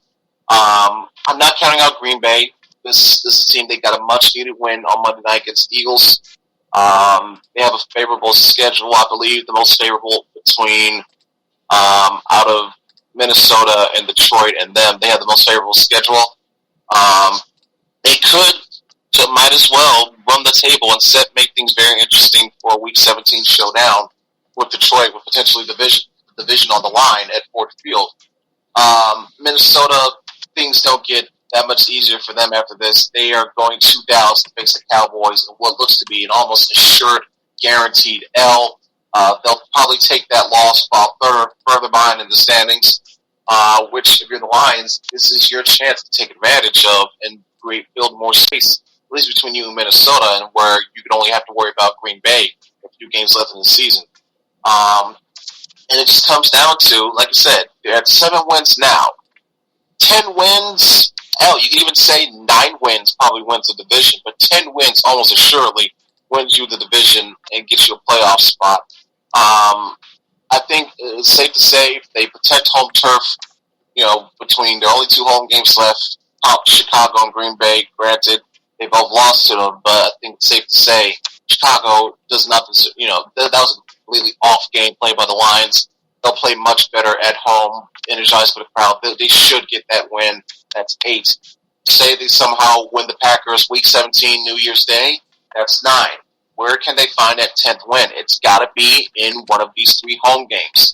Now, the toughest one, you can argue, either looks like this one coming up against New Orleans, because it's at the Superdome, which has not been too friendly of a place for the Lions in recent years. Although, last year, late December, on Monday Night Football, they came in and got a victory. So to say they haven't built off the confidence off that win last year, and we used that to help motivate them get the win this year.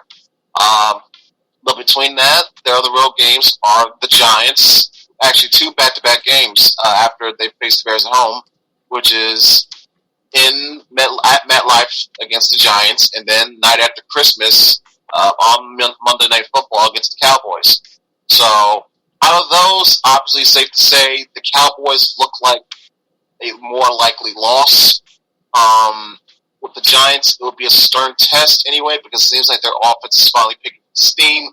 I still wouldn't be too surprised if Eli Manning makes a crucial turnover in a late situation in that game, which could help put the Lions over the top. And if so, that's your steal of a win right there on the road. And if you protect home turf, you get the 10 wins. Most likely, you get the division. Yep, we're just going to see what happens, but better hang on to your hats, folks, because the Lions have to take care of their own business. They have to be more consistent on offense. They have to keep up their defensive play like they did against the Vikings last Thanksgiving Thursday. They held them to just 13 points, but they only scored 16. They got to come up with a lot more than that. Yeah, well, it starts with them. They gotta. And we'll get to this a little bit later in 10 questions, but they need to change up some of their pace with their play calling. Jim Bob Cooter has done a good job in terms of making sure Matthew Stafford has much more careful and has had far few mistakes in terms of turning the ball over as compared to recent years under Scott Linehan and Joe Lombardi. But there are times where I think he keeps Stafford too much under wraps and only turns him on, flips the on switch when it's absolutely needed, or, oh God, 2 minutes ago, we need a drive. Matt, save us. We'll get to a little bit later on in 10 questions, but I do think, how you handle Stafford in certain play calls and situations would in turn help affect how your offense could improve from where they're currently at right now. Because, this is a team, now granted, you could get some help here when you're playing against the defense of, because let's be honest, what's been the reputation for the Saints the past few years, especially in post-Super Bowl victory? Great offense, equally bad defense. So I think the Lions should have, instead of the defenses that they face like in recent weeks, like Washington, and again in 2 out of the past 3 games, I believe, facing Minnesota. They won't face a top-notch defense. They'll be facing a lackluster defense that gives us far too many points far too many yards through the air and gives us way too many points. So that could be a prime opportunity. Plus, on that track field known as Superdome, could be a good opportunity to see a shootout. I'm going to go back to the team stats and the box score for last week's game. Stafford went 23 of 40 for 232 yards and a touchdown, plus 30 rushing yards on 4 attempts. Theo Riddick, 9 rushes for 45. Golden Tate, 5 catches for 77. Anquan Bolden, 7 for 69 and a score. Tahir Whitehead with 12 tackles. Andre Roberts, 2 kick returns for 49 yards and 1 punt return for just 3. Sam Bradford, 31 of 37 for 224 yards and 1 interception. Jerick McKinnon, 9 carries for just 31 yards. Kyle Rudolph, 9 receptions for 64 yards. Total yards, Detroit 308, Minnesota 306, 224 to 214 Vikings in passing, 94-82 Lions in rushing. Penalties, Vikings 5 for 40 yards, Lions 4 penalties for 16 yards, just 16. That's pretty clean. Third downs, Detroit was 6 of 14, Minnesota only 2 for 10. Lions defense played really damn well. Fourth downs, not much, no luck for either team, for either offense. 0 for 2 for Detroit, 0 for 1 for Minnesota. Matt Prater, with his game-tying and game-winning field goals, became the NFC Special Teams Player of the Week again. Apparently for either the second consecutive week or the second award in 3 weeks. But back to the preview at the New Orleans Saints. You told me you were saying it was going to be a Stafford Breeze shootout. The keys to the game: you got to take away the deep ball and expect desperate intensity. One of my keys to the game is the running backs need to find ways to get around or penetrate the defensive front. Because especially because Drew Brees can also run the ball too. Just along with his 326 for 456 effort for 587 yards, 30 touchdowns and 8 picks. Mark Ingram, 136 carries for 721 yards and only 3 scores, but he did not practice. I heard he did not practice Wednesday with a toe injury, and it is worth monitoring, according to Tim Twentyman on Twitter at T20man. Correct. So that could be a potential injury that will definitely work the Lions' favor. Yep.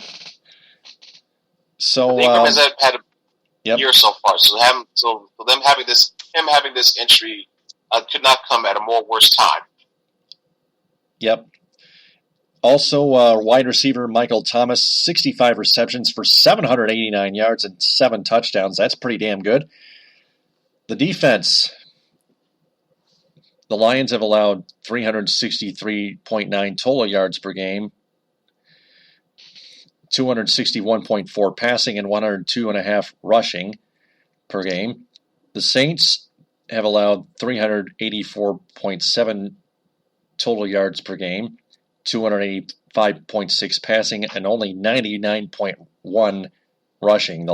It's going to be even tougher for this vaunted Lions rushing department to get past or through this Saints defensive front. So that's one of my keys to the game. The running backs need to find ways to get around or penetrate the defensive front. They got to solve that puzzle, that difficult puzzle. They're really going to be put to the test. Well, that's true. Again, this is a Saints team that is more prone to having a weakness through the air.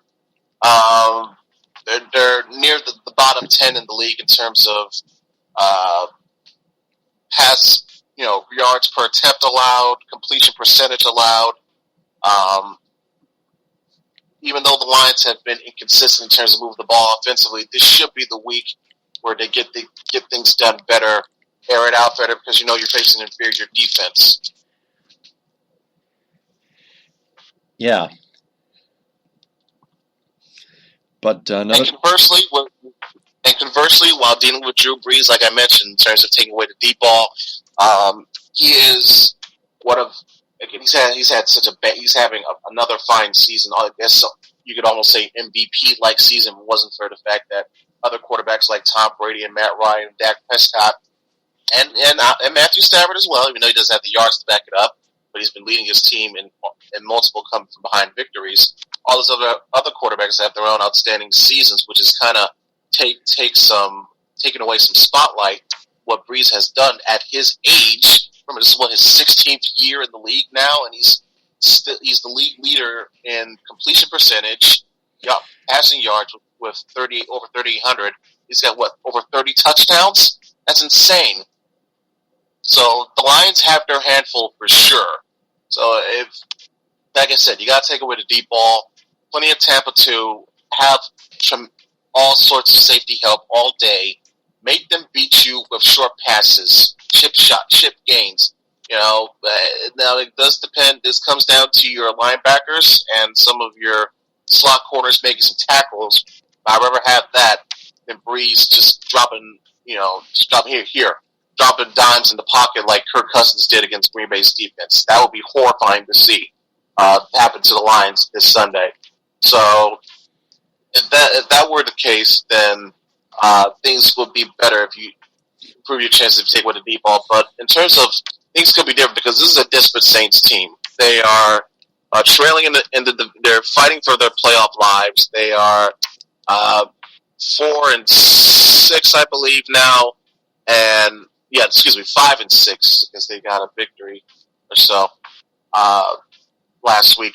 But even still, this is a team that's fighting for their playoff lives. They're trying to get catch up to the Falcons for first place in the NFC North, but most importantly, trying to fight for one of those 2 wildcard spots. So this is as close to a do or die game for them as any other.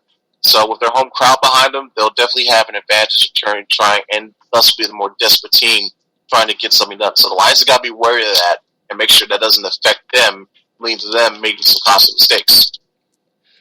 That game kicks off Sunday at 1 on Fox. Indeed. According to ESPN.com, 75% flat of the majority picked the Saints to win that game in the matchup predictor. 24.8%. The Lions, 0.2% a tie. But the spread is 6 points, +6 for the Lions. The over-under is 54 points. That has got to be a bunch. Oh, man! Yeah, because they're expecting shootout with these 2 quarterbacks, and let's be honest, 2 subpar defenses. I would be expecting the same thing. Mm-hmm. So what's the prediction? Man, oh man, my prediction that's going to be even tougher to swallow. I'm going to predict the Saints to win 35 to 31. Seems reasonable. I'm probably in the same boat as you, Taylor. If the Lions somehow win this game, I'll be shocked. Okay, I'll be more shocked than the refs getting that blown fourth down call on that spot in Michigan, Ohio State. So if the Lions somehow win this game, it would be, essentially you could actually afford to lose your two games against the Cowboys and the Giants, because if you win against the Bears and the Packers, that's 10 wins, 10-6. You're most likely going to the playoffs and most likely winning the division. So winning this game would put them in the driver's seat to, just almost assuredly lock up the division. If not, come down to winning it on the last week of the season. But like I said, I don't trust their defense to shut down a quarterback the caliber of Drew Brees, especially how Brees has performed this season. Especially in the secondary. At home. Yeah, especially the secondary. And New Orleans are at home. They should feel comfortable. Even though Stafford will look definitely better here than he's had in weeks, I just don't know if he'll have enough to lead another one of these come from behind last-minute drive victories. So, unfortunately, as much as I hate to say it, I'm going to have to go New Orleans 31, Detroit 27. Yeah, we both picked the Saints by 4.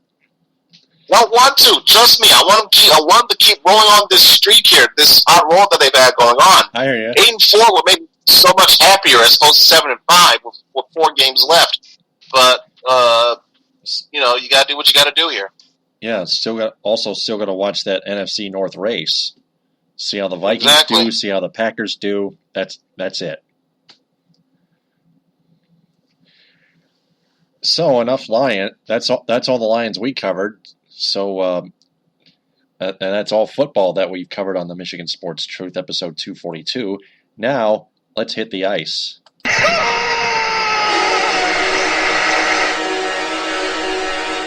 Well, what do you know? Anthony Mantha continues to be red hot. Scored 2 more goals. One in a 5-4 overtime win at the New Jersey Devils. He didn't get anything in a 2-1 overtime loss at the Joe to the Montreal Canadiens on Saturday night, but he got yet another goal on a feed from Henrik Zetterberg in a 3-1 win over the Dallas Stars at the Joe. That was a game winner in the second period. I believe that was his first game winner in regulation. Now he just needs to. Now the only thing I ask for is for Anthony Mantha to get a game-winning overtime goal. That's another thing he needs to work on. But otherwise, he's been doing absolutely great. He's proving his worth for sure. He's showing why he deserved to get the call up, continuing the stretch that he was doing down in Grand Rapids. I just wonder, how long will this be until certain players come back from injury? Will he remain up, or will he be a casualty be sent back down? That's my only concern here. Yeah, before those games took place, Jimmy Howard went down with an injury. Is out 10 to 14 days. Was that another groin injury or what? But yeah, it is a groin injury. It is a groin injury. It was a groin injury. Yeah, but it's slighter than the one he suffered a couple seasons ago. But it's not as massive, but still, it doesn't help. But after the 5-4 overtime win in the Swamp at Prudential Center, Pina Mrazek has stepped up. He'd allowed only 3 goals in the last 2 games. That's nice to see, but you still have not necessarily a tough test here in this game, but you got a real tough test coming up against you this Saturday when you go when you go to Pittsburgh to play Sid Crosby and the Penguins. So that'll be his first big test to see if he's up to snuff. Not to mention the Florida Panthers, the New York Islanders, and the Winnipeg Jets. Those are also tough teams to beat. Andreas Athanasiou should be back next week from his sprained left knee, and we'll see what it affects and how it affects it in our 10 questions segment at the end of the episode. Mm-hmm. So there's that. The Red Wings right now are tied for 6th place in the Atlantic Division with the Panthers at 11-10-2 with 24 points. The Toronto Maple Leafs also have 24 points, but they're in 5th place with a 10-9-4 record. So that's because they have 9 losses, and the Red Wings and Panthers each have 10 regulation losses. So that explains why the Leafs are in 5th place, and the Red Wings and Panthers are in a tie for 6th place in the Atlantic Division, with the Buffalo Sabres trailing them. It's really a tight Atlantic Division race thus far between all 8 teams, except for the Montreal Canadiens, who are leading superbly. But it's a very close 7-way tie for 2nd place. It's a big log jam for sure. I mean, the team that's remotely out of it at the moment is Buffalo. They're only 8 points behind, whereas conversely, Detroit, like you mentioned, with Toronto and Florida, only tied for being 5 points behind that 2nd spot. So, still early on in the season where you go on a little bit of a hot streak, you snag control of that spot, and now you're in a much better position to be one of those top 2 teams from each division. Yep.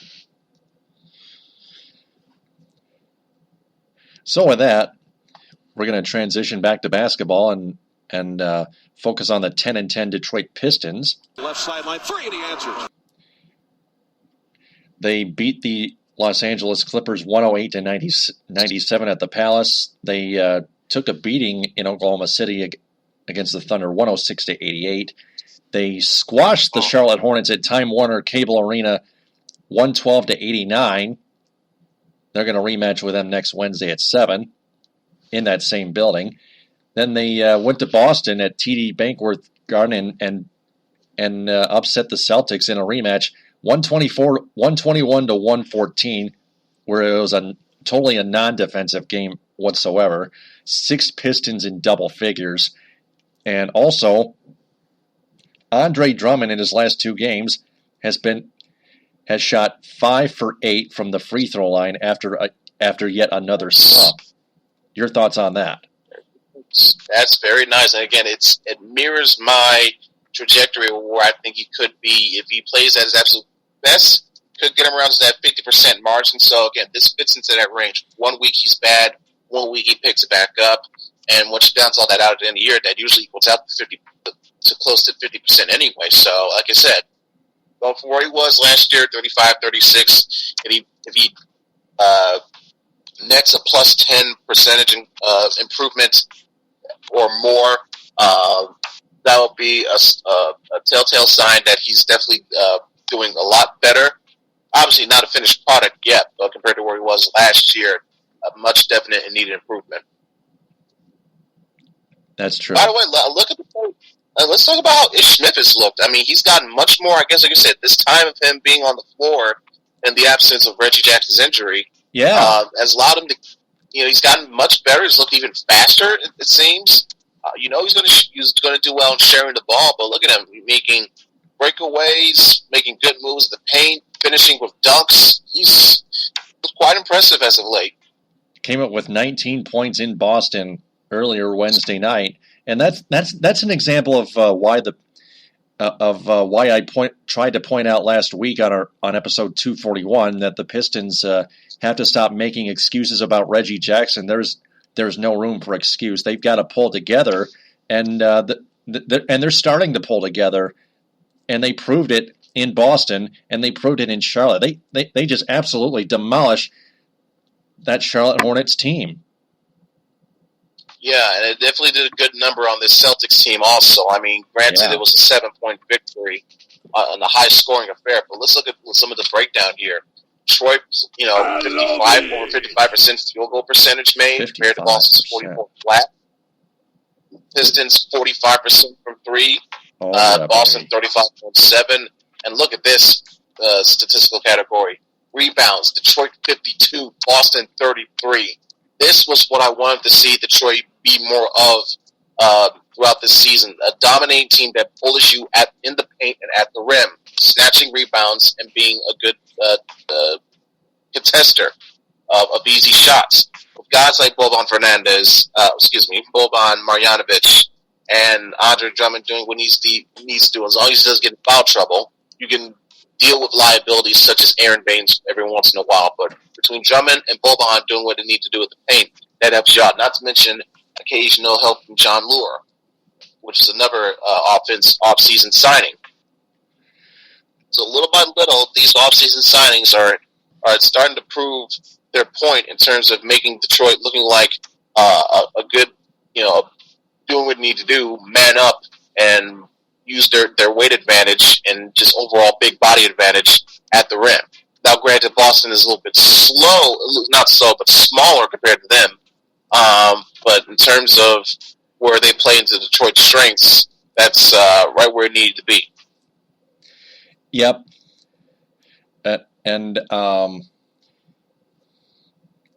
Oh, man. Not to mention, 2 straight wins on the road. This is a team that had any inability to win on the road early on this year. Especially now they got their own winning streak going on. Yeah, especially a marquee game in Boston. One thing the Pistons still have not improved on is their 3-point defense.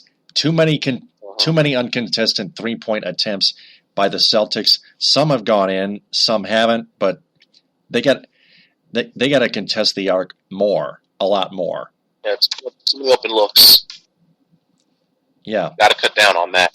Yeah, we see it. We see the game ourselves. We see it clearly.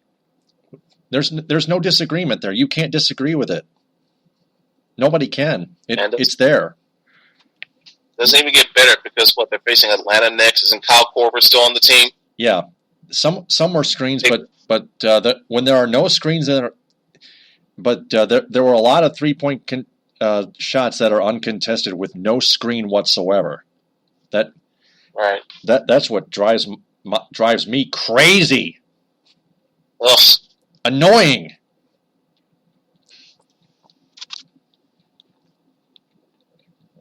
So Stan Van Gundy really needs to shape that up in that department, and they're gonna have to shape it up because they're playing at the Atlanta Hawks again, 10-9, Friday at 8. Then they play the Orlando Magic at the Palace Sunday at 6. That Hawks game ends their 4-game road trip.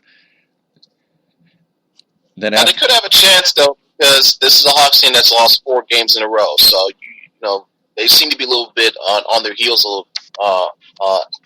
as of late. So, this could be a prime opportunity for the Pistons to take advantage of that. But like I said, they still have Kyle Korver.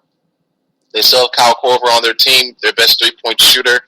Not to mention they have a kid on there by the name of Tim Hardaway Jr. Michigan fans should recognize that name.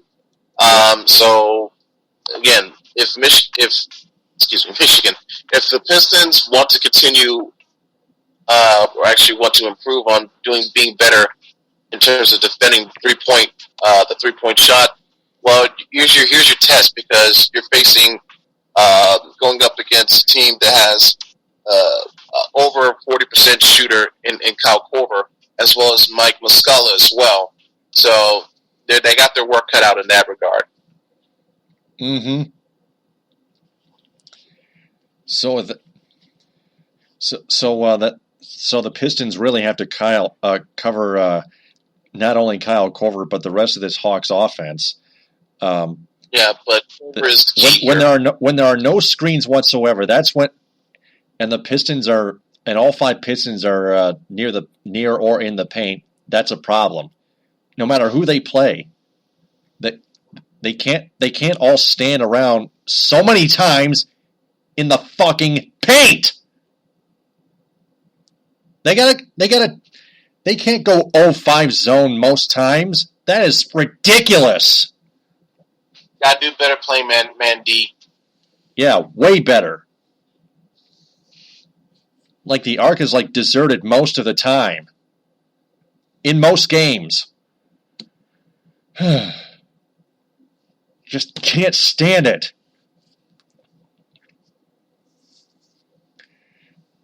And then they're home against the Chicago Bulls on Tuesday at 7:30. Then they rematch with the Hornets, as I mentioned before, Wednesday at Time Warner Cable Arena at 7.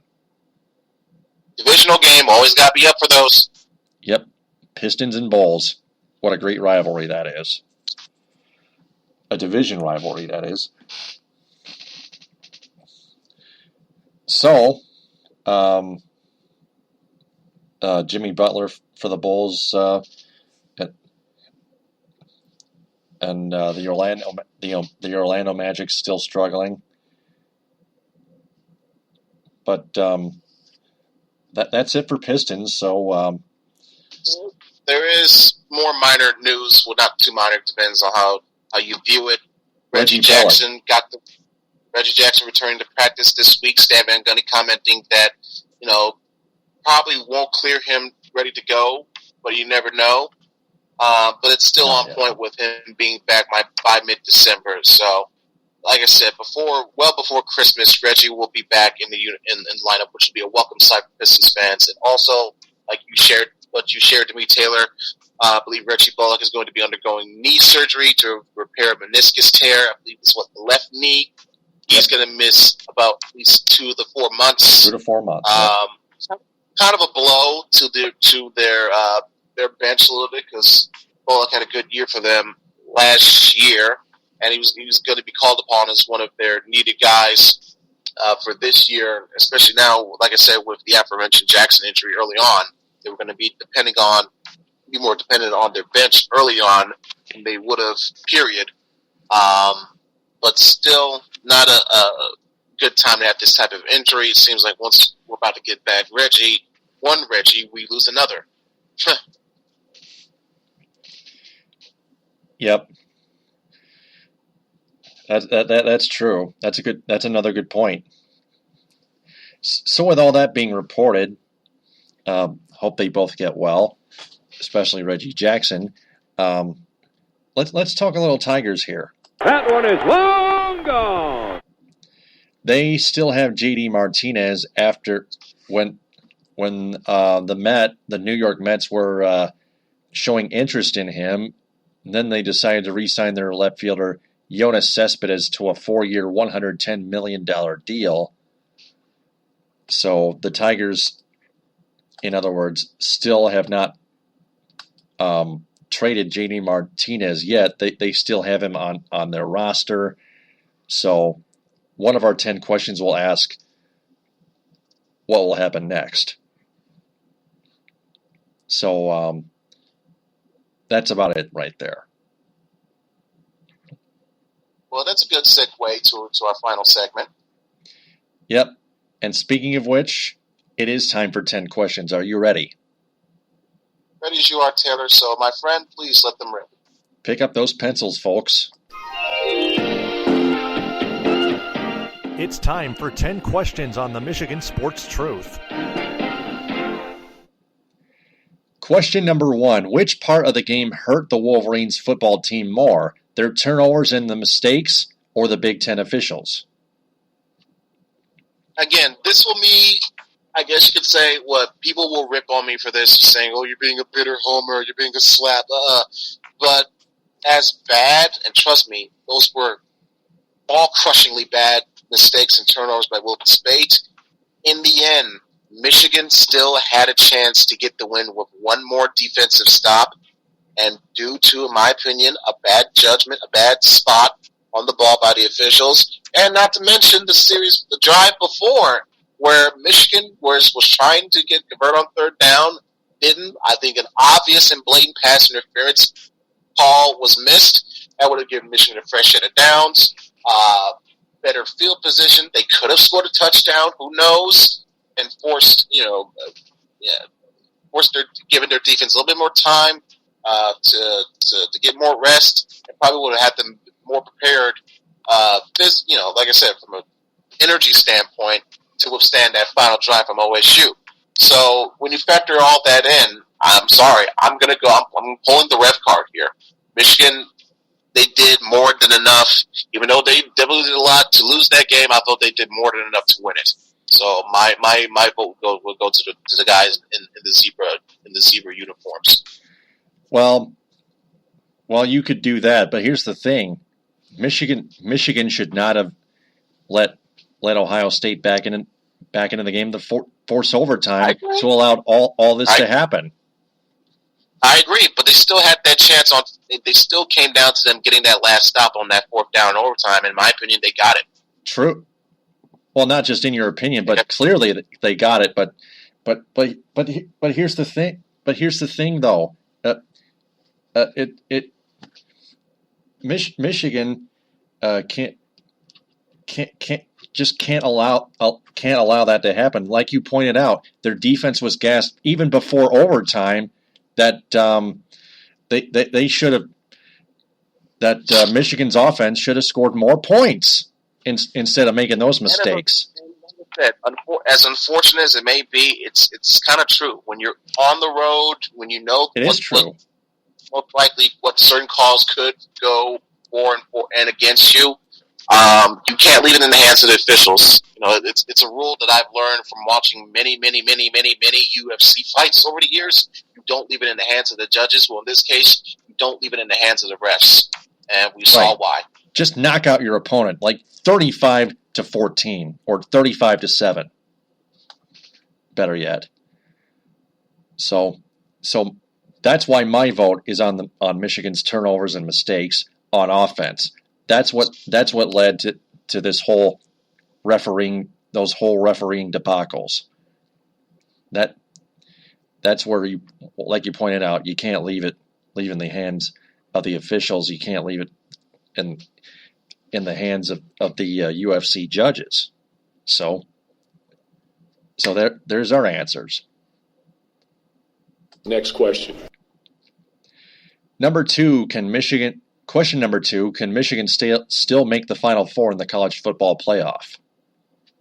Yeah, they can. It just comes down to A, Clemson losing, B, and most importantly, Washington losing, and in my opinion and some others' opinion, C, Penn State pulling out a win against Wisconsin.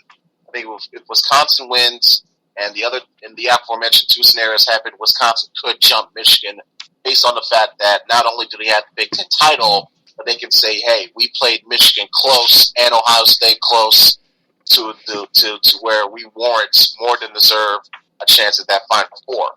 So I say chances are very low. So if you're Michigan, I would say, if you're a Michigan fan, say, like I said before, root for Virginia Tech, root for Colorado, and as much as it pains my soul to do so, root for Penn State. Yeah, because of their scandal. Wisconsin to lose. Scandal with Jerry Sandusky. And the whole, the paternal defenders, who as I like to call them, sycophants. But that's another topic for another day. Yep, that's true. But I just don't like Michigan's chances of getting back into it. What are your chances? What are your chances of? There's a bonus question. Well, I think, bonus question, looking back on it, that Iowa loss really, really hurts.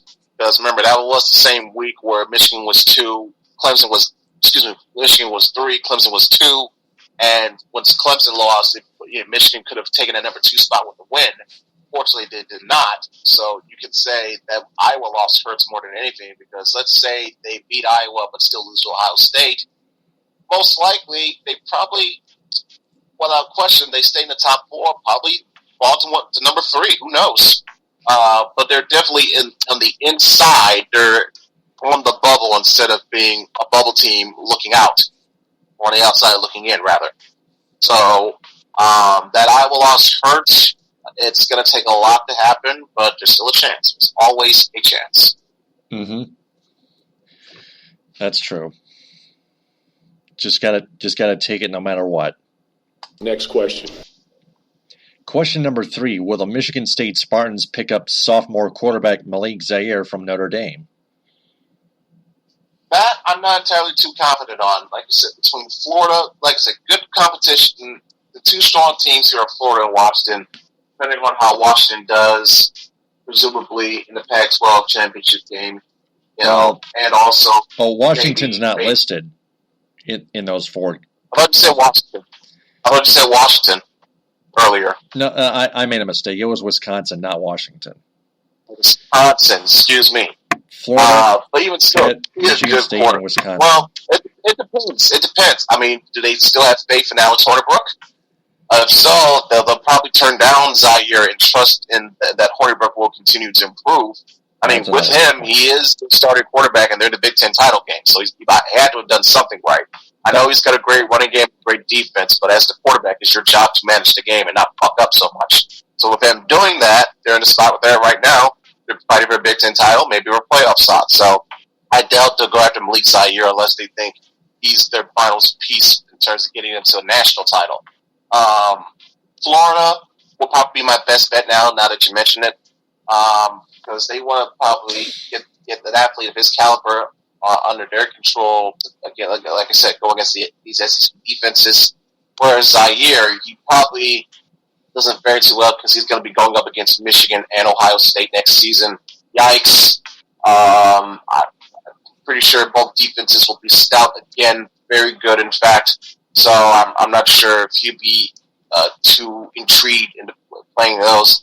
Now, granted, I know that's kind of a contradictory statement saying, well, how the hell is he going to do against SEC defenses?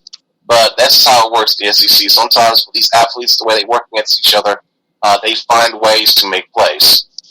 It's just I think it's a completely different aspect of comparing Big Ten defense to SEC defense.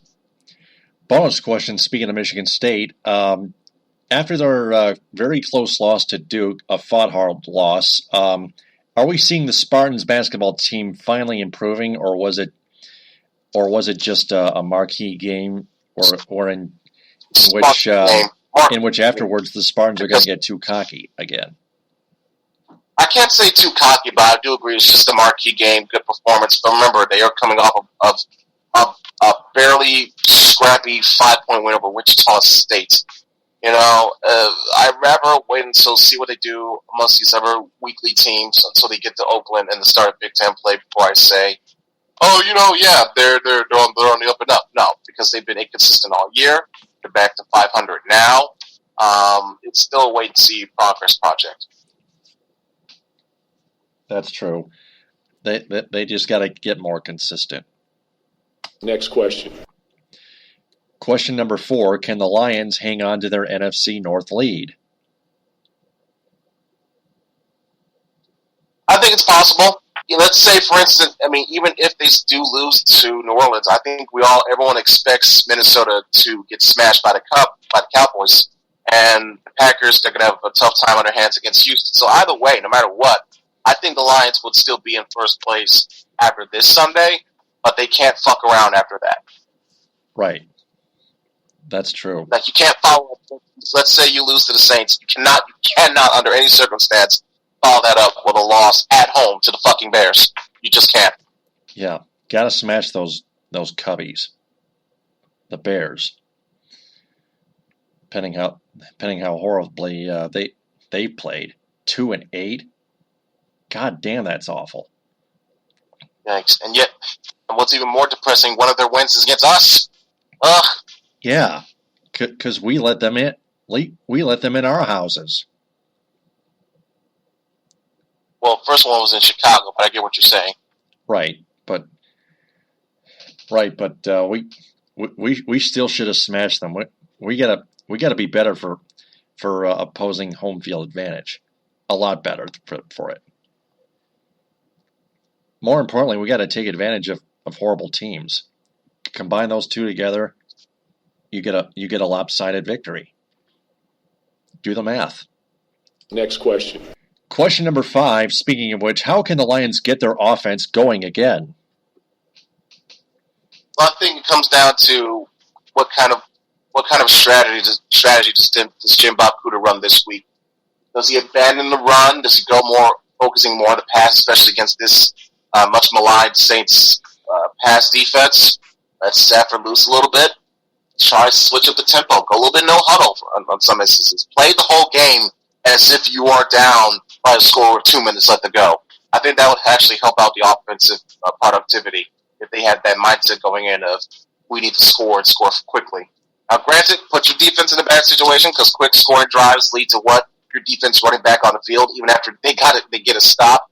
But at the end of the day, as long as you score more points to the other team, that's all that matters. Yeah, they got to. The offense has to get their receiving going again. They got to stop dropping the ball. They got to stop. Stafford's got to stop overthrowing. He's great, but he's got to stop overthrowing so much. Next question. Question number 6. How long can Anthony Mathis stay on the Red Wings roster?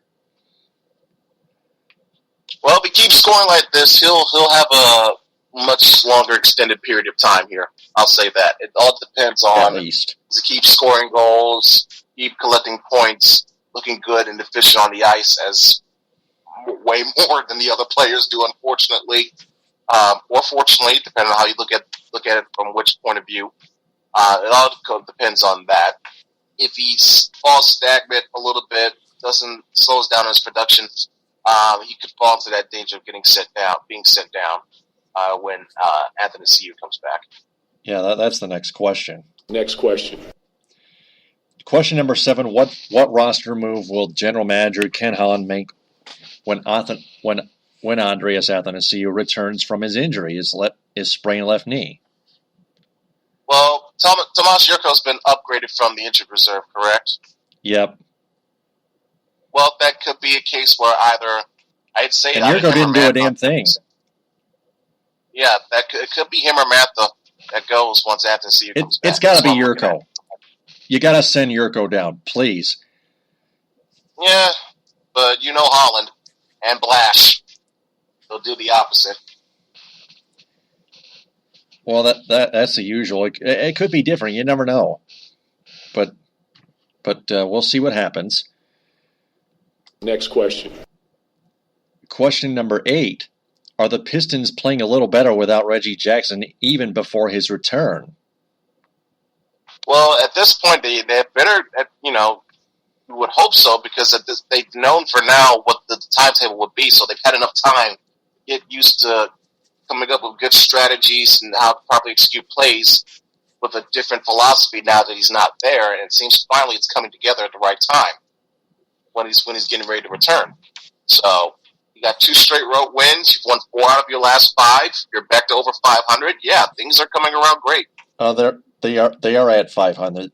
They're 10-10. Oh, excuse me. Yep.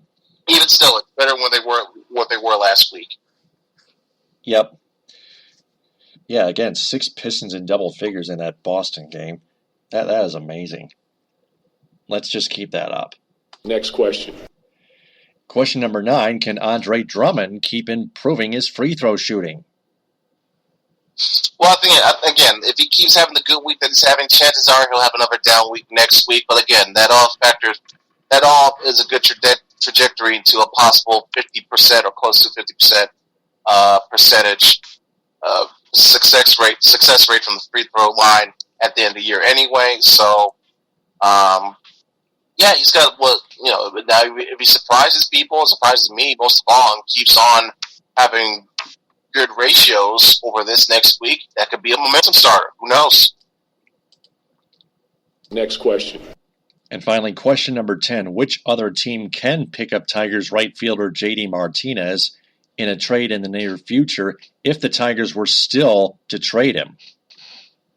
Well, so far, we've heard some murmurs regarding NL teams, the Giants, now the Mets.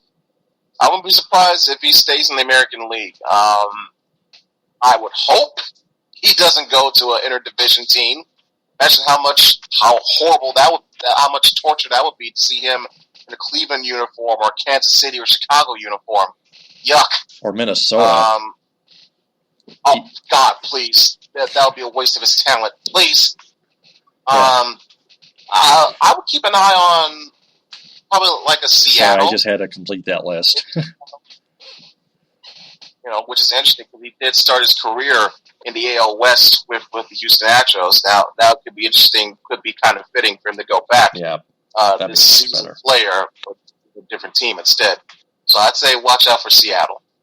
Uh-huh. The Mariners, huh? Yep. Well, they got Cano, so him and JD in the same lineup, pretty potent if you ask me. Offensively, yes. Cano is a second baseman and JD is a right fielder, but offensively, yes. So, That is our 10-question segment, and for all the listeners and fans out there, if you want to answer those questions, just replay the episode and answer them in the comment bank below this episode. That wraps up episode 242 of Spreaker's feed on the Michigan Sports Truth. Ed, thanks so much again for your help. I'll talk to you again next week for episode 243. Already looking forward to it, Taylor. Take care and have a safe weekend. Thanks, you too. And before we sign off, I want to remind everyone to share this episode and our entire podcast on social media. Have their friends share that as well. And follow me on Spreaker as Taylor Phillips online at Spreaker.com, because I want to tell them that the Michigan Sports Truth podcast on both feeds, Spreaker and TalkShoe, is in search of local advertising sponsors. If anyone has a business that's interested in sponsoring this program, you can follow Sports Radio Detroit on Twitter at Sports Radio Det, Sports Radio DET, and send them a direct message, or email them at sportsradiodetroit.com in the contact section. Also, like their Facebook page and join their Facebook group. And finally, find their podcasts available on iTunes and Podbean. For Ed Smith, I'm Taylor Phillips. Follow us on Twitter at DT2Phillips and at EdSmith313. Also, like our Facebook page, The Michigan Sports Truth, and join our Facebook group, The Michigan Sports Truth, on Spreaker.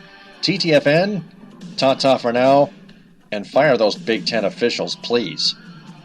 Bon appétit.